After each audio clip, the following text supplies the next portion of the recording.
ਵਾਹਿਗੁਰੂ ਜੀ ਕਾ ਖਾਲਸਾ ਵਾਹਿਗੁਰੂ ਜੀ ਕੀ ਫਤਿਹ। ਅਸਲਾਮ ਵਾਲੇਕਮ ਆਦਾਬ ਬਰਜ ਮੈਂ ਤੁਹਾਡੀ ਹੋਸਟ ਨੀਲਮ ਖੋਟਨਾ ਟੀਵੀ ਦੀ ਫੋਰ ਸਾਰੇ ਦਰਸ਼ਕਾਂ ਤੇ ਸਰੋਤਿਆਂ ਨੂੰ ਜੀ ਆਇਆਂ ਕਹਿੰਦੀਆਂ ਪ੍ਰੋਗਰਾਮ ਸੱਚੋ ਸੱਚ ਵਿੱਚ ਜਿਹੜੇ ਇਸ ਪ੍ਰੋਗਰਾਮ ਨਾਲ ਦੇਸ਼ਾਂ ਵਿਦੇਸ਼ਾਂ ਤੋਂ ਜੁੜ ਚੁੱਕੇ ਨੇ। ਖਾਲਸਾ ਅਫੇਅਰ ਸੈਂਟਰ ਦੇ ਸੰਚਾਲਕ ਡਾਕਟਰ ਮਨਜੀਤ ਸਿੰਘ ਜੀ ਸਟੂਡੀਓ 'ਚ ਮੇਰੇ ਨਾਲ ਸ਼ਾਮਿਲ ਨੇ। ਉਹਨਾਂ ਨਾਲ ਗੱਲਬਾਤ ਕਰਕੇ ਅੱਜ ਦਾ ਵਿਸ਼ੇਸ਼ ਪਰ ਉਹਨਾਂ ਤੋਂ ਉਹਨਾਂ ਦਾ ਤਜਜ਼ੀਆ ਜਾਣਦੇ ਹਾਂ। ਜੀ ਡਾਕਟਰ ਸਾਹਿਬ ਵਾਹਿਗੁਰੂ ਜੀ ਕਾ ਖਾਲਸਾ ਵਾਹਿਗੁਰੂ ਜੀ ਕੀ ਫਤਿਹ। हाँ जी नीलम कौर जी ਤੁਹਾਨੂੰ ਵੀ ਤੇ ਦੁਨੀਆ ਭਰ ਚ ਬੈਠੇ ਸਾਡੇ ਬਹੁਤ ਹੀ ਪਿਆਰੇ ਸੋਹਣੇ ਸਿਆਣੇ ਟੀਵੀ 84 ਦੇ ਦਰਸ਼ਕਾਂ ਨੂੰ ਵੀ ਵਾਹਿਗੁਰੂ ਜੀ ਕਾ ਖਾਲਸਾ ਵਾਹਿਗੁਰੂ ਜੀ ਕੀ ਫਤਿਹ। ਸਾਡੇ ਬਹੁਤ ਹੀ ਪਿਆਰੇ ਮੁਸਲਮਾਨ ਭੈਣਾਂ ਭਰਾਵਾਂ ਨੂੰ अस्सलाम वालेकुम। ਗੰਗਾ ਜਮਨੀ ਤਹਿਜ਼ੀਬ ਦੇ ਹਿੰਦੂ ਤਵੀਆਂ ਨੂੰ ਨਮੋ ਨਮੇ। ਜੀ ਡਾਕਟਰ ਸਾਹਿਬ ਜੀ ਆਇਆਂ ਨੂੰ ਪ੍ਰੋਗਰਾਮ ਸੱਚੋ ਸੱਚ ਵਿੱਚ ਬਹੁਤ ਮਿਹਰਬਾਨੀ ਜੀ ਡਾਕਟਰ ਸਾਹਿਬ। ਅੱਜ 7 ਜਨਵਰੀ 2025 ਪੋ ਨਾਨਕਸ਼ਾਹੀ ਸੰਮਤ 556 ਦਾ ਦਿਨ ਹੈ ਤੇ ਡਾਕਟਰ ਸਾਹਿਬ ਪ੍ਰੋਗਰਾਮ ਸ਼ੁਰੂ ਕਰਨ ਤੋਂ ਪਹਿਲਾਂ ਅਸੀਂ ਪ੍ਰਦਰਸ਼ਕਾਂ ਤੇ ਸਰੋਤਿਆਂ ਨੂੰ ਹਮੇਸ਼ਾ ਤਰ੍ਹਾਂ ਦੱਸੀ ਵਿਊਅਰਸ ਜੇ ਤੁਸੀਂ ਹੱਕ ਸੱਚ ਇਨਸਾਫ ਤੇ ਪੈਰਾ ਦਿਨ ਦਾ ਇੱਕੋ ਇੱਕ ਚੈਨਲ ਟੀਵੀ 84 ਨੂੰ ਦੇਖਣਾ ਚਾਹੁੰਦੇ ਹੋ ਤਾਂ ਤੁਸੀਂ ਦੇਖ ਸਕਦੇ ਹੋ ਸਪੈਕਟਰਮ ਕੇਬਲ, ਆਰਸੀਐਨ ਕੇਬਲ, ਬਲਕਨ ਕੈਨੇਡਾ, roku, ਜਾਦੂ ਬਾਕਸ, ਸ਼ਾਵਾ, ਫੇਸਬੁੱਕ TV 84 ਦੀ ਐਪ ਰਾਹੀਂ online streaming and IP box ਤੇ ਤੁਸੀਂ TV 84 ਨੂੰ ਦੇਖ ਸਕਦੇ ਹੋ। ਵਿਊਅਰਸ ਜੇ ਤੁਸੀਂ TV 84 ਨਾਲ ਪ੍ਰਸਾਦ ਨਾਲ ਫੇਸਬੁੱਕ ਰਾਹੀਂ ਜੁੜੇ ਹੋ ਤਾਂ ਇਸ ਨੂੰ ਵੱਧ ਲਾਈਕ ਕਰੋ ਤੇ ਸ਼ੇਅਰ ਕਰੋ ਅਤੇ ਨਾਲ ਹੀ ਸ਼ੇਅਰ ਤੇ ਸਬਸਕ੍ਰਾਈਬ ਕਰੋ। ਇਹ ਵੀ ਦੱਸ ਦਿਓ ਕਿ ਤੁਸੀਂ TV 84 ਦੀ ਐਪ ਨੂੰ ਐਂਡਰੋਇਡ ਐਂਡ ਐਪ ਸਟੋਰ ਤੇ ਡਾਊਨਲੋਡ ਕਰਕੇ ਜੋ TV 84 ਦੀ ਲਾਈਵ ਸਟ੍ਰੀਮ ਹੈ ਇਸ ਨੂੰ ਤੁਸੀਂ 24 ਆਵਰਸ ਦੇਖ ਸਕਦੇ ਹੋ। ਸੋ ਵਿਊਅਰਸ ਪ੍ਰੋਗਰਾਮ ਦੀ ਸ਼ੁਰੂਆਤ ਕਰਨ ਜਾ ਰਹੇ ਹਾਂ ਅੱਜ ਦੀ ਸਪਾਂਸਰਸ਼ਿਪ ਦੇ ਵਾਲੇ ਨਾਲ ਕਿ ਅੱਜ ਦੇ ਪ੍ਰੋਗਰਾਮ ਸੱਚੋ ਸੱਚ ਨੂੰ ਸਪਾਂਸਰ ਕੀਤਾ ਗਿਆ ਹੈ ਬੋਸਟਨ ਤੋਂ ਅਮਰੀਕਨ ਐਂਡੋਮੈਂਟ ਫਾਊਂਡੇਸ਼ਨ ਵੱਲੋਂ। ਸੋ ਇਹਨਾਂ ਨੇ TV 84 ਦੀ ਸ਼ਲਾਘਾ ਕੀਤੀ ਹੈ ਤੇ ਖਾਲਿਸਤਾਨ ਦੀ ਪ੍ਰਾਪਤੀ ਦੀ ਜਿਹੜੀ ਅਰਦਾਸ ਕੀਤੀ ਹੈ। ਸੋ ਅਸੀਂ ਇਹਨਾਂ ਦਾ ਤਹਿ ਦਿਲ ਤੋਂ ਧੰਨਵਾਦ ਕਰਦੇ ਹਾਂ ਔਰ ਤੁਹਾਨੂੰ ਵੀ ਅਪੀਲ ਤੇ ਬੇਨਤੀ ਕਰਦੇ ਹਾਂ ਕਿ ਤੁਸੀਂ ਪ੍ਰੋਗਰਾਮ ਸੱਚੋ ਸੱਚ ਨੂੰ ਵੱਧ ਤੋਂ ਵੱਧ ਸਪਾਂਸਰ ਕਰੋ। ਸਪਾਂਸਰਸ਼ਿਪ ਲਈ ਤੁਸੀਂ ਸਾਨੂੰ ਕਾਲ ਕਰ ਸਕਦੇ ਹੋ ਸਾਡੇ ਫੋਨ ਨੰਬਰ ਤੇ 5166619184। ਸੇਮ ਨੰਬਰ ਤੇ WhatsApp ਕਰ ਸਕਦੇ ਹੋ। ਤੁਸੀਂ ਸਾਨੂੰ ਈਮੇਲ ਵੀ ਕਰ ਸਕਦੇ ਹੋ info@tv84.tv ਤੇ। ਸੋ ਵਿਊਅਰਸ ਪਹਿਲੇ ਸੈਗਮੈਂਟ ਦੇ ਵਿੱਚ ਆਪਾਂ ਗੱਲਬਾਤ ਕਰਾਂਗੇ ਕਿ ਮੀਡੀਆ ਰਿਪੋਰਟਾਂ ਅਨੁਸਾਰ ਮੋਹਾਲੀ ਵਿੱਚ ਪਿਛਲੇ 2 ਸਾਲ ਤੋਂ ਬੰਦੀ ਸਿੰਘਾਂ ਦੀ ਰਿਹਾਈ ਲਈ ਲੱਗੇ ਕੌਮੀ ਇਨਸਾਫ ਮੋਰਚੇ ਵੱਲੋਂ ਇੱਕ ਮਾਰਚ ਕੱਢਿਆ ਜਾਣਾ ਸੀ। ਇਸ ਵਿੱਚ ਸ਼ਾਮਲ ਹੋਣ ਲਈ ਆਉਣ ਵਾਲੀਆਂ ਸੰਗਤਾਂ ਅਤੇ ਲੀਡਰਾਂ ਨੂੰ ਘਰਾਂ ਵਿੱਚ ਨਜ਼ਰਬੰਦ ਕਰ ਦਿੱਤਾ ਗਿਆ ਜਾਂ ਰਾਹ ਵਿੱਚ ਹੀ ਰੋਕ ਦਿੱਤਾ ਗਿਆ। ਇਸ ਦੇ ਬਾਵਜੂਦ ਇਹ ਮਾਰਚ ਨਿਕਲਿਆ ਪਰ ਇਸ ਦੇ ਉੱਤੇ ਲਾਠੀ ਚਾਰਜ ਤੇ ਅਥਰੂ ਗੈਸ ਦੇ ਜਿਹੜੇ ਗੋਲੇ ਨੇ ਉਹ ਸੱਟੇ ਗਏ। ਇਸ ਤਰ੍ਹਾਂ ਉਹਨਾਂ ਨੂੰ ਚੰਡੀਗੜ੍ਹ ਨਹੀਂ ਪਹੁੰਚਣ ਦਿੱਤਾ ਗਿਆ ਔਰ ਇਸ ਤੋਂ ਪਹਿਲਾਂ ਕਿਸਾਨਾਂ ਨੂੰ ਵੀ ਸ਼ੰਭੂ ਤੇ ਖਨੌਰੀ ਬਾਰਡਰ ਤੇ ਰੋਕਿਆ ਹੋਇਆ ਹੈ ਅਤੇ 3 ਵਾਰ ਯਤਨ ਕਰਨ ਦੇ ਬਾਵਜੂਦ ਵੀ ਜਿਹੜੇ ਦਿੱਲੀ ਵੱਲ ਨਹੀਂ ਜਾਣ ਦਿੱਤਾ ਗਿਆ। ਸੋ ਇਵੇਂ ਹੀ ਲਾਠੀਆਂ ਔਰ ਰਬਰ ਬੁਲੇਟ ਤੇ ਅਥਰੂ ਗੈਸਾਂ ਦਾ ਇਸਤੇਮਾਲ ਕੀਤਾ ਗਿਆ ਔਰ ਹੁਣ ਸਵਾਲ ਪੈਦਾ ਹੁੰਦਾ ਹੈ ਕਿ ਜੇ ਪੰਜਾਬ ਦੇ ਸਿੱਖਾਂ ਲਈ ਦਿੱਲੀ ਦੇ ਦਰਵਾਜ਼ੇ ਬੰਦ ਹਨ ਤਾਂ ਕੀ ਉਹਨਾਂ ਨੂੰ ਲਾਹੌਰ ਵੱਲ ਰੁਖ ਨਹੀਂ ਕਰ ਲੈਣਾ ਚਾਹੀਦਾ। ਸੋ ਇਸ ਬਾਰੇ ਆਪਾਂ ਗੱਲਬਾਤ ਕਰਨ ਜਾ ਰਹੇ ਹਾਂ। ਸੋ ਅਸੀਂ ਚਾਹਾਂਗੇ ਕਿ ਤੁਸੀਂ ਇਸੇ ਤਰ੍ਹਾਂ ਬੜੇ ਰਹਿਣਾ ਦੇਖਣ ਸੁਣਨ ਲਈ ਤੁਹਾਡਾ ਸਭ ਦਾ ਬਹੁਤ ਬਹੁਤ ਸ਼ੁਕਰੀਆ। ਜੀ ਡਾਕਟਰ ਸਾਹਿਬ ਕੀ ਵਿਚਾਰਾਂ ਨੇ? ਸਭ ਤੋਂ ਪਹਿਲਾਂ ਤਾਂ ਅੱਜ ਦੀ ਸਪਾਂਸਰਸ਼ਿਪ ਲਈ ਅਸੀਂ American endowment foundation Boston Massachusetts ਜਿੱਥੇ ਸਾਡੇ ਵੀਰ doctor Harpreet Singh Harvard University 'ਚ ਪੜ੍ਹਾਉਂਦੇ ਨੇ ਜੀ, ਉਹਨਾਂ ਦੀ ਸਿੰਘਣੀ ਸਾਹਿਬਾ ਸਰਬਜੀਤ ਕੌਰ ਜਿਹੜੇ ਸਾਡੇ ਨਾਲ ਜਦੋਂ ਉਹ ਇੱਥੇ ਸਟੂਡੈਂਟ ਸਨ ਫਿਰ ਉਸ ਤੋਂ ਬਾਅਦ ਉਹਨਾਂ ਦਾ ਜੌਬ ਉਹਨਾਂ ਨੇ ਆਪਣਾ ਫੀਲਡ ਚੇਂਜ ਕੀਤਾ ਐਕੈਡੈਮਿਕਸ 'ਚ ਆਏ ਔਰ ਇਸ ਵੇਲੇ ਉਹਨਾਂ ਦਾ ਇੱਕ ਬਹੁਤ ਸ਼ਾਹਕਾਰ ਕੰਮ ਜਿਹੜਾ ਕਿਤਾਬ ਰੂਪ ਦੇ ਵਿੱਚ ਪਬਲਿਸ਼ ਹੋਣ ਦੇ ਲਈ ਗਿਆ ਜ਼ਫਰਨਾਮੇ ਦੇ ਉੱਤੇ ਉਹਨਾਂ ਨੇ ਕੰਮ ਕੀਤਾ ਔਰ ਜਿਹੜੀਆਂ ਪਹਿਲੀਆਂ ਧਾਰਨਾਵਾਂ ਜਾਂ ਪਹਿਲੀਆਂ ਵਰਸ਼ਨ ਜ਼ਫਰਨਾਮੇ ਦੀਆਂ ਜਿਸ ਕਰਕੇ ਕਈ ਵਾਰ ਕਨਫਿਊਜ਼ਨ ਵੀ ਰਿਹਾ ਉਹਦੀਆਂ ਅੱਡ ਇੰਟਰਪ੍ਰੀਟੇਸ਼ਨਸ ਰਹੀਆਂ ਉਸ ਦੇ ਉੱਤੇ ਉਹਨਾਂ ਨੇ ਮੇਰੇ ਨਾਲ ਰਾਬਤਾ ਰਿਹਾ ਇਹ ਸਾਰੇ ਪੀਰੀਅਡ 'ਚ ਔਰ ਉਹ ਕੰਮ ਆਪਣੇ ਆਪ ਦੇ ਵਿੱਚ ਇੱਕ ਵੱਡਾ ਕੰਮ ਹੋਏਗਾ ਇੱਕ ਹਿਸਟੋਰੀਕਲ ਕੰਟਰੀਬਿਊਸ਼ਨ ਹੋਏਗੀ ਜਿਹੜੀ ਬਹੁਤ ਸਾਰੇ ਜਿਹੜੇ ਸ਼ੱਕ ਸ਼ੁਬੇ ਟਾਈਮ ਟੂ ਟਾਈਮ ਜਾਂ ਉਸ ਜ਼ਫਰਨਾਮੇ ਦੇ ਸ਼ੇਅਰਾਂ ਦੀ ਇੰਟਰਪ੍ਰੀਟੇਸ਼ਨ ਨੂੰ ਲੈ ਕੇ ਰਹੇ ਨੇ ਕਿਉਂਕਿ ਉਹਨਾਂ ਨੇ ਓਰੀਜਨਲ ਸੋਰਸ ਦੇ ਉੱਤੇ ਕੰਮ ਕੀਤਾ ਜੀ। ਪੰਥਕ ਵਿਚਾਰਧਾਰਾ ਹੈ ਉਹਨਾਂ ਦੇ ਅੱਗੋਂ ਬੱਚੇ ਵੀ ਉਹਨਾਂ ਨੇ ਉਸੇ ਹੀ ਲਾਈਨ ਦੇ ਉੱਤੇ ਗੁਰਸਿੱਖੀ ਮੀਰੀ ਪੀਰੀ ਦਾ ਕੰਪਲੀਟ ਕਾਨਸੈਪਟ ਬਹੁਤ ਵਾਰ ਪ੍ਰੋਬਲਮ ਸਾਡੇ ਸਕਾਲਰਸ ਦੀ ਜਾਂ ਜਿਹੜੇ ਕੁਝ ਹਾਇਰ ਅਪ ਜਾਂਦੇ ਨੇ ਉਹਨਾਂ ਦੀ ਇਹ ਹੁੰਦੀ ਹੈ ਕਿ ਉਹ ਆਪਣੇ ਆਪ ਨੂੰ ਫਿਰ ਬਾਕੀ ਮੁੱਖ ਧਾਰਾ ਸੁਸਾਇਟੀ 'ਚ ਫਿੱਟ ਕਰਨ ਦੇ ਨਾਂ ਥੱਲੇ ਕੌਮੀ ਕਾਰ ਖਾਲਿਸਤਾਨ ਦੀ ਗੱਲ ਤੋਂ ਕਿਨਾਰਾ ਕਰਦੇ ਨੇ ਬਿਲਕੁਲ ਤੇ ਫਿਰ ਉਹਨੂੰ ਜਸਟੀਫਾਈ ਕਰਨ ਦੇ ਲਈ ਲੌਜੀਕ ਲੱਭਦੇ ਨੇ। ਪਹਿਲਾਂ ਉਹਨਾਂ ਦਾ ਭਗੌੜਾਪਨ ਹੁੰਦਾ ਹੈ, ਫਿਰ ਉਹਦੀ ਭਗੌੜੇਪਨ ਦੀ ਜਸਟੀਫਿਕੇਸ਼ਨ ਹੁੰਦੀ ਹੈ। ਬਿਲਕੁਲ ਪਰ ਡਾਕਟਰ ਹਰਪ੍ਰੀਤ ਸਿੰਘ ਵਰਗੇ ਬਹੁਤ ਥੋੜੇ ਵੀਰ ਨੇ, ਔਰ ਉਹਨਾਂ ਦੇ ਉੱਤੇ ਵੀ ਜਦੋਂ ਉਹਨਾਂ ਨੇ ਇਸ ਪਾਸੇ ਵੱਲ ਰੁਖ ਕੀਤਾ, sir Kapur Singh school of thought ਦਾ ਕਾਫੀ ਡੂੰਘਾ ਅਸਰ ਹੈ। ਸੋ ਮੈਂ ਇਹ ਸਮਝਦਾ ਹਾਂ ਵੀ ਜਿਨ੍ਹਾਂ ਨੇ ਉਸ ਲੈਵਲ ਦੇ ਉੱਤੇ ਦੇਖਿਆ ਫਿਲਾਸਫੀ ਨੂੰ ਵੀ, ਔਰ ਖਾਸ ਤੌਰ ਤੇ ਸਿੱਖ ਕੌਮ ਦੀ ਦਾਸਤਾਨ ਜੀ ਜਿਹੜੀ ਇੱਕ ਗੁਲਾਮੀ ਚੋਂ ਨਿਕਲ ਕੇ ਦੂਸਰੀ ਤੱਕ ਦਾ ਸਫ਼ਰ ਹੈ, ਬਿਲਕੁਲ ਉਹਨਾਂ ਨੂੰ ਫਿਰ ਕਦੇ ਕੋਈ ਭੁਲੇਖਾ ਨਹੀਂ ਹੁੰਦਾ ਕਿ ਭਾਈ ਇਹ ਜਿਹੜੇ ਰੋਜ਼ਾਨਾ ਡੇ ਟੂ ਡੇ ਅਸੀਂ ਦੇਖਦੇ ਹਾਂ, ਉਹ ਪੰਜਾਬ ਅੱਜ ਇੱਕ ਪ੍ਰੋਟੈਸਟ ਸਟੇਟ ਬਣ ਕੇ ਰਹਿ ਗਿਆ। ਅੱਜ ਇੱਕ ਗੁਫ਼ਤਗੂ ਇੱਕ ਚੰਗੇ ਟੀਵੀ ਚੈਨਲ ਦੇ ਉੱਤੇ ਚੱਲ ਰਹੀ ਸੀ, ਔਰ ਇੱਕ ਸੋਸ਼ੀਓਲੋਜੀ ਦੇ ਹੈਡ ਆਫ ਡਿਪਾਰਟਮੈਂਟ ਰਿਟਾਇਰਡ, ਉਹ ਸਾਰੇ ਫੈਕਟਰ ਐਕਸਪਲੇਨ ਕਰ ਰਹੇ ਸੀ ਕਿ ਭਾਈ ਕਿਵੇਂ ਪੰਜਾਬ ਦੇ ਵਿੱਚ ਵਿਜ਼ਨ ਜਾਂ ਕਿਸੇ ਦਾ ਵਿਜ਼ਨਰੀ ਲੀਡਰ ਜਾਂ ਦੂਸਰੇ ਦੀ ਗੱਲ ਹੀ ਨਹੀਂ ਹੈ, ਕਿਵੇਂ ਸਿਸਟੇਮੈਟਿਕਲੀ ਹੌਲੀ ਕਰਕੇ ਪੰਜਾਬ ਨੂੰ ਐਸੇ ਪਾਸੇ ਵੱਲ ਧੱਕ ਦਿੱਤਾ ਗਿਆ ਜਿੱਥੇ ਡੇ ਟੂ ਡੇ ਸਰਵਾਈਵਲ ਹੀ ਇੱਕ ਵੱਡਾ ਸਵਾਲ ਬਣਿਆ ਹੋਇਆ ਹੈ। ਉਸ ਕਿਸਮ ਦੇ ਹੀ ਜਿਹੜੇ ਨੇ ਲੀਡਰ ਫਿਰ ਪੁਸ਼ ਹੋਏ, ਜਿਹੜੇ ਅੱਜ ਜੋਕਰਾਂ ਦੇ ਰੂਪ 'ਚ ਚੁਟਕਲੇ ਸੁਣਾਉਣ ਵਾਲੇ ਲੋਕ ਨੇ।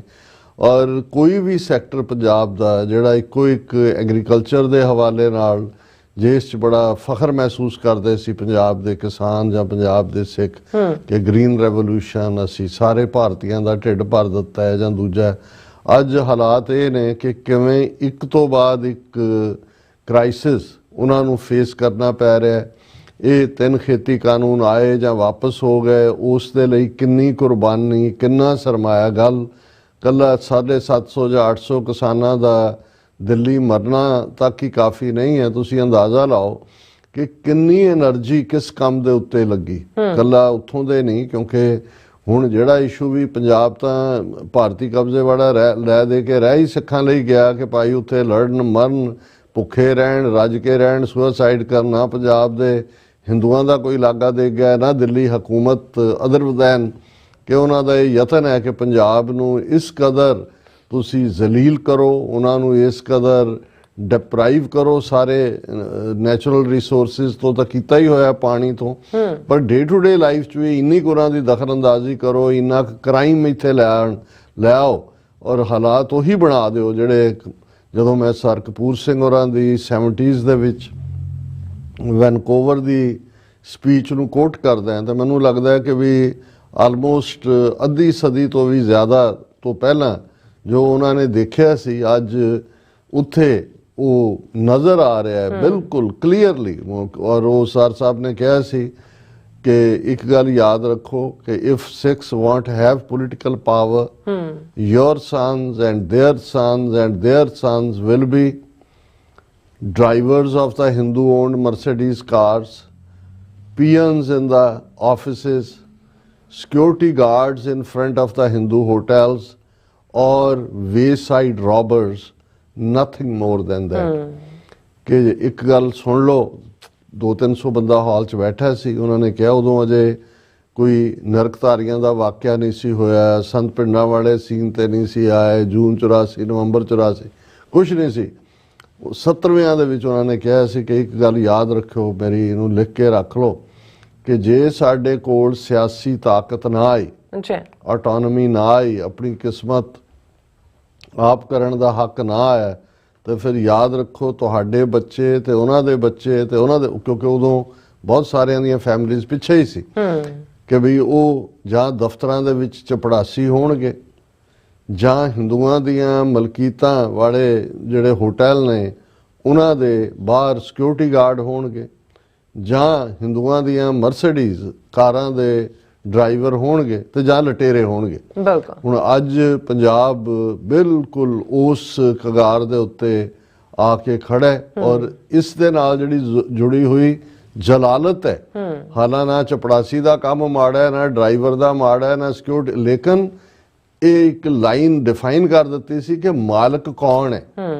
ਔਰ ਇਹੀ ਗੱਲ ਜਦੋਂ ਕਾਇਦੇ ਆਜ਼ਮ ਮੁਹੰਮਦ ਅਲੀ ਜਿਨ੍ਹਾਂ ਨੇ ਖੁਸ਼ਵੰਤ ਸਿੰਘ ਦੇ ਪਿਓ ਸੋਭਾ ਸਿੰਘ ਨੂੰ ਕਹੀ, ਜਿਹੜੀ ਸਰ ਕਪੂਰ ਸਿੰਘ ਹੋਰਾਂ ਨੇ ਸਾਚੀ ਸਾਖੀ ਦੇ ਵਿੱਚ ਅੰਕਿਤ ਕੀਤੀ, ਜਿਹਦੇ 'ਚ ਉਹਨਾਂ ਨੇ ਕਿਹਾ ਸੀ, ਔਰ ਇਹ ਉਸ ਦੌਰ ਦੀ ਗੱਲ ਹੈ 46-47 ਦੀ, ਜਦੋਂ ਕਿ ਅਹਿਮਕ ਸਿੱਖ ਲੀਡਰਸ਼ਿਪ ਪਾਕਿਸਤਾਨ ਦਾ ਰਾਹ ਰੋਕ ਕੇ ਖੜੀ ਸੀ ਵੀ ਅਸੀਂ ਬਣਨ ਨਹੀਂ ਦੇਣਾ, ਪਰ ਉਹਨਾਂ ਨੂੰ ਆਪਣੇ ਹਿੱਤਾਂ ਦੀ ਕੋਈ ਪਰਵਾਹ ਨਹੀਂ ਸੀ ਕਿ ਵੀ ਅਸੀਂ ਰੁਲਾਂਗੇ, ਹਿੰਦੂ ਮੈਜੋਰਿਟੀ ਸਾਡੇ ਨਾਲ ਕੀ ਟਰੀਟ ਕਰੇਗੀ। ਔਰ ਅਸੀਂ ਇਸ ਸਾਰੇ ਚੋਂ ਜਦੋਂ ਕਿ ਇੱਕ ਨੈਗੋਸ਼ੀਏਸ਼ਨ ਚੱਲ ਰਹੀ ਹੈ ਟ੍ਰਾਂਸਫਰ ਆਫ ਪਾਵਰ ਦੇ ਲਈ, ਜਿਹਦੇ ਚ ਕਿ ਸਿੱਖ ਤੀਸਰੀ ਧਿਰ ਸੀ, ਕਿ ਅਸੀਂ ਆਪਣਾ ਗੱਫਾ ਲੈਣ ਦੇ ਲਈ ਘੱਟੋ ਘੱਟ ਆਪਣੀਆਂ ਪਲਾਨਸ ਬਣਾ ਕੇ ਆਈ। ਔਰ ਉਹਨਾਂ ਨੇ ਕਿਹਾ ਸੀ ਕਾਇਦੇ ਆਜ਼ਮ ਨੇ, Sikhs are politically naive, they have seen Hindus as the co-slaves, but when they will see them as the rulers, they will see their true face, when Hindus will be the masters and Sikhs will be the slaves।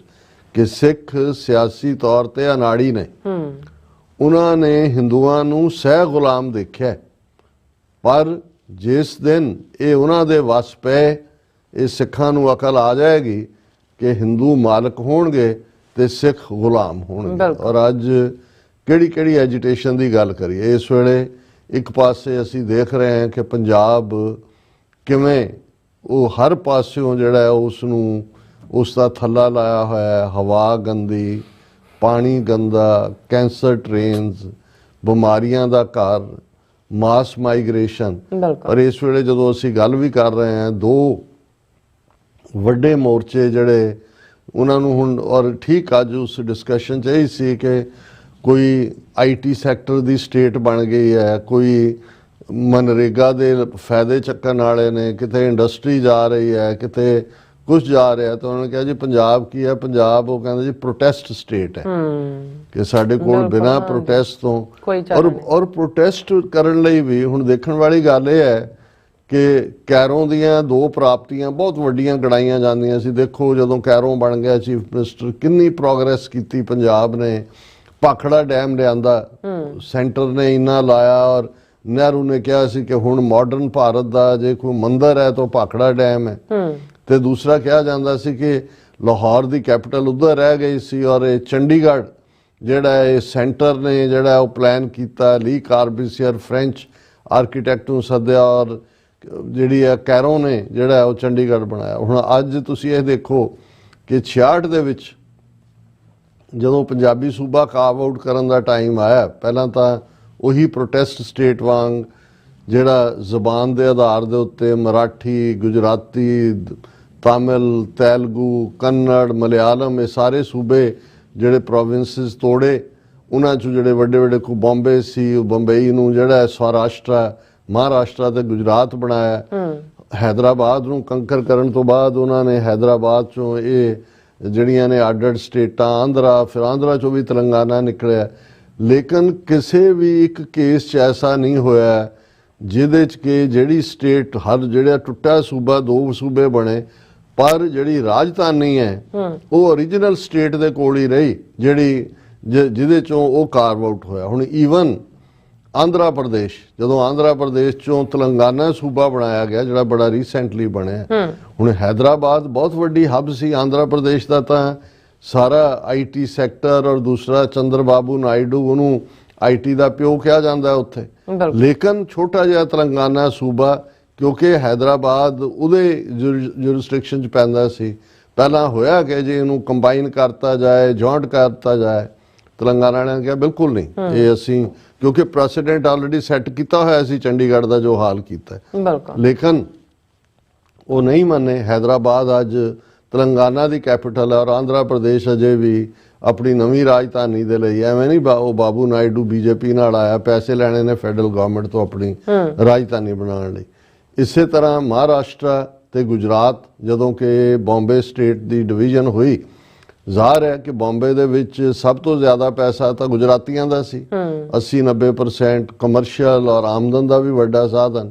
ਥੋੜਾ ਬਹੁਤ ਇਹਨਾਂ ਨੇ ਪਹਿਲਾਂ try ਕੀਤੀ ਗੁਜਰਾਤੀਆਂ ਨੇ, ਮਰਾਠੇ ਖੜੇ ਹੋ ਗਏ, ਉਹਨੇ ਸ਼ਿਵ ਸੈਨਾ, ਬਾਲ ਠਾਕਰੇ ਦੂਜੇ ਨੇ, ਪਰ ਬੰਬਈ ਜਿਹੜੀ ਹੈ ਉਹ ਫਾਈਨਲੀ ਮਹਾਰਾਸ਼ਟਰਾ ਦੇ ਕੋਲ ਆਈ।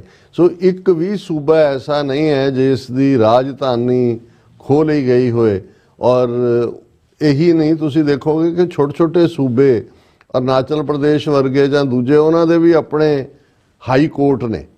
ਤੁਹਾਡੇ ਕੋਲ ਤਾਂ ਅੱਜ ਵੀ ਜਿਹੜਾ ਹਾਈ ਕੋਰਟ ਹੈ Punjab and Haryana high court, ਬਿਲਕੁਲ ਚੰਡੀਗੜ੍ਹ ਨੂੰ ਕਿਵੇਂ ਯੂਨੀਅਨ ਟੈਰੀਟਰੀ ਬਣਾ ਕੇ ਪੰਜਾਬ ਤੋਂ ਖੋਹ ਕੇ ਔਰ ਹੁਣ ਕਿਵੇਂ ਸੈਂਟਰ ਦਾ ਉੱਥੇ ਇਕੱਲਾ ਕੰਟਰੋਲ ਹੀ ਨਹੀਂ ਹੈ। ਗੱਲ ਜੇ ਅਸੀਂ ਕਰੀਏ ਕਿ ਵੀ ਜੇ ਭਾਖੜਾ ਬਣਾਇਆ, ਭਾਖੜਾ ਪੰਜਾਬ ਦੇ ਅੱਜ ਜਿਹੜੇ ਤਿੰਨੋਂ ਦਰਿਆ ਨੇ ਜਿਨ੍ਹਾਂ ਦੇ ਉੱਤੇ ਭਾਵੇਂ ਇੱਕ ਪਾਸੇ ਭਾਖੜਾ ਹੈ ਸਤਲੁਜ ਦੇ ਉੱਤੇ, ਜਾਂ ਥੀ ਡੈਮ ਹੈ ਰਾਵੀ ਦੇ ਉੱਤੇ, ਜਾਂ ਪੌਂਗ ਡੈਮ ਹੈ ਬਿਆਸ ਦੇ ਉੱਤੇ ਪਾਣੀ ਰੋਕ ਲਿਆ। ਥੱਲੇ ਜਿਹੜੇ ਦਰਿਆ ਨੇ ਉਹ ਨਾਲੇ ਬਣੇ ਹੋਏ ਨੇ ਗੰਦੇ, ਮੁਸ਼ਕ ਮਾਰਦੇ ਔਰ ਬੁਰਾ ਹਾਲ।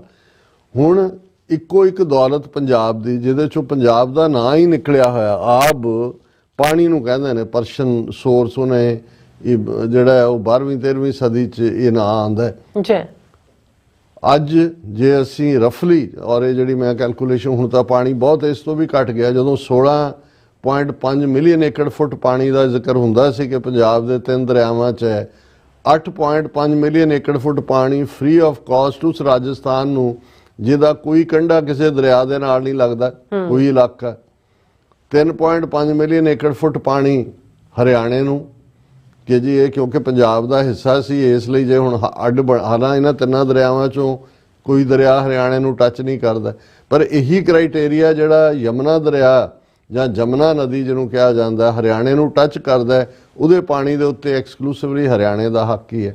ਸੋ ਮਤਲਬ ਅੱਜ ਹਾਲ ਇਹ ਹੈ ਵੀ ਜਿਹੜਾ ਹੈ ਉਹਨੂੰ ਵੀ ਖੋਣ ਦੇ ਲਈ SYL ਕੈਨਾਲ ਦਾ ਮੁੱਦਾ ਅੱਜ ਵੀ ਸੁਪਰੀਮ ਕੋਰਟ 'ਚ ਪਿਆ। ਕਿਸੇ ਵੇਲੇ ਵੀ ਜਦੋਂ ਉਹਨਾਂ ਨੇ ਫਾਈਨਲ ਬਲੋ ਮਾਰਨਾ ਸਿੱਖਾਂ ਨੂੰ ਤੇ ਉਹਨਾਂ ਨੇ ਉਹ ਇਹ ਕਹਿਣਾ ਕਿ ਜੀ ਇਹ ਬਣਾਓ, ਫੌਜ ਲਾ ਕੇ ਬਣਾਓ ਬਾਕੀ ਦਾ। ਹੁਣ ਹਾਲ ਇਹ ਹੈ ਵੀ ਜਿਹੜਾ ਚੰਡੀਗੜ੍ਹ ਬਣਿਆ ਇਹ ਅੰਬਾਲਾ ਡਿਸਟ੍ਰਿਕਟ ਸੀ, ਕਿੰਨੇ ਪਿੰਡ ਪੰਜਾਬੀ ਓਰੀਜਨ ਦੇ ਜਿਹੜੇ ਪੰਜਾਬੀ ਰੀਜਨ ਸੀ ਉਹਨਾਂ ਨੂੰ ਉਜਾੜਿਆ ਗਿਆ। ਬਿਲਕੁਲ ਜਿਨ੍ਹਾਂ ਨੂੰ ਉਜਾੜਿਆ ਗਿਆ ਉਹਨਾਂ ਨੂੰ ਉੱਥੇ ਕੋਈ ਪਲਾਟ ਤੱਕ ਵੀ ਨਹੀਂ ਦਿੱਤਾ ਗਿਆ। ਨਤੀਜੇ ਦੇ ਤੌਰ ਤੇ ਅੱਜ ਦੇ ਚੰਡੀਗੜ੍ਹ 'ਚ ਸਿੱਖਾਂ ਦੀ ਆਬਾਦੀ 13-14% ਤੋਂ ਜ਼ਿਆਦਾ ਨਹੀਂ। ਜਿਹੜੀ ਲੇਬਰ ਨੇ ਬਣਾਇਆ ਚੰਡੀਗੜ੍ਹ ਉਹ ਸਾਰੇ ਨੂੰ ਉੱਥੇ ਆਬਾਦ ਕੀਤਾ ਗਿਆ। ਹੁਣ ਹਾਲਾਤ ਇਹ ਨੇ ਕਿ ਵੀ ਜੇ ਕਿਸਾਨ ਜਿਹੜੇ ਨੇ 3 ਖੇਤੀ ਕਾਨੂੰਨ ਵਾਪਸ ਕਰਵਾਉਣ ਦੇ ਲਈ ਦਿੱਲੀ ਜਾਣਾ ਚਾਹੁੰਦੇ ਸੀ ਤੇ ਕਿਵੇਂ ਉਹਨਾਂ ਨੂੰ ਰੋਕਿਆ ਗਿਆ। ਇਹ ਠੀਕ ਹੈ ਕਿ ਪਹਿਲੇ ਹੱਲੇ ਪਿਛਲੇ ਕਿਸਾਨ 2020 ਮੋਰਚੇ ਦੇ ਵੇਲੇ ਅਸੀਂ ਦੇਖਦੇ ਹਾਂ ਕਿ ਕੋਵਿਡ-19 ਹੋਣ ਦੇ ਬਾਵਜੂਦ ਜਾਂ ਜਿਹੜੀ ਸਿੱਖ ਜਵਾਨੀ ਉਹ ਹਰਿਆਣੇ ਦੀ ਸੀ, ਪੰਜਾਬ ਦੀ ਸੀ, ਉਹਨਾਂ ਦਾ ਜੋਸ਼ੋ ਖਰੋਸ਼, ਉਹਨਾਂ ਨੇ ਜਿਹੜੇ ਕਰੇਨਾਂ ਦੇ ਨਾਲ ਰੱਖੇ ਹੋਏ ਪੱਥਰ ਸੀ ਸੜਕਾਂ ਦੇ ਵਿੱਚ ਉਹਨਾਂ ਨੂੰ ਹੱਥਾਂ ਨਾਲ ਚੁੱਕ ਕੇ ਪਾਸੇ ਮਾਰਿਆ, ਉੱਥੇ ਜਾ ਕੇ ਪਹੁੰਚ ਗਏ। ਔਰ ਜਿਹੜਾ ਸ਼ੰਭੂ ਤੋਂ ਸਿੰਘੂ ਤੱਕ ਜਾਂ ਟਿਕਰੀ ਬਾਰਡਰ ਜਾਂ ਦੂਜੇ ਉਹਨਾਂ ਨੇ, ਔਰ ਕਿਵੇਂ 18-19 ਮਹੀਨੇ ਦੇ ਮੋਰਚੇ ਬਾਅਦ ਖੇਤੀ ਕਾਨੂੰਨ ਵਾਪਸ ਹੋਏ। ਪਰ ਜਿਹੜੇ ਪ੍ਰੋਮਿਸਿਸ ਕਾਨੂੰਨ ਤਾਂ ਉਹ ਸੀ ਲਾਗੂ ਕੀਤੇ, ਵਾਪਸ ਕਰ ਲਏ, ਪਰ ਜਿਹੜੀਆਂ ਮੂਲ ਮੰਗਾਂ ਸੀ ਕਿ ਭਾਈ ਤੁਸੀਂ ਮਿਨੀਮਮ ਸਪੋਰਟ ਪ੍ਰਾਈਸ ਜਿਹੜੀ ਇਹਨਾਂ ਦੇ ਜਿਹੜਾ ਕਮਿਸ਼ਨ ਇਹਨਾਂ ਨੇ ਬਣਾਇਆ ਸੀ ਉਸ ਦੇ ਥੱਲੇ ਜਿਹੜੀਆਂ ਨੇ ਉਹ ਮੰਨੀਆਂ ਹੋਈਆਂ ਸੀ ਔਰ ਮੰਨੀਆਂ ਗੱਲਾਂ 'ਚ ਕਿ ਭਾਈ ਇਵੇਂ ਹੋਏਗਾ। ਔਰ ਦੂਸਰੀਆਂ ਮੰਗਾਂ ਜਿਹਦੇ 'ਚ ਮੁਆਵਜ਼ੇ, ਕੇਸ ਵਾਪਸ ਕਰਾਉਣਾ, ਦੂਜੇ ਤੀਜੇ, ਉਹ ਸਾਰੇ ਹੁਣ ਇਸ ਗੱਲ ਨੂੰ ਵੀ 2 ਸਾਲ ਤੋਂ ਜ਼ਿਆਦਾ ਹੋ ਗਏ ਨੇ। ਕੋਈ ਉੱਥੇ ਹੀ ਗੱਲ ਖੜੀ ਹੈ, ਕੋਈ ਉਹਨਾਂ ਦਾ ਉਹਦੇ ਤੇ ਕੋਈ ਰਿਸਪੌਂਸ ਨਹੀਂ ਹੈ। ਹੁਣ ਜੇ ਪੰਜਾਬ ਦੇ ਕਿਸਾਨ ਆ ਕੇ ਸ਼ੰਭੂ ਬਾਰਡਰ ਤੇ ਬੈਠੇ ਔਰ ਉਹ ਜਾਣਾ ਚਾਹੁੰਦੇ ਸੀ ਹਰਿਆਣੇ ਰਾਹੀਂ ਦਿੱਲੀ, ਹੁਣ ਦਿੱਲੀ ਜਾਣ ਲਈ ਹਰਿਆਣੇ ਦਾ ਰਸਤਾ ਹੀ ਹੈ, ਉਹਨਾਂ ਨੂੰ ਰੋਕਤਾ ਗਿਆ।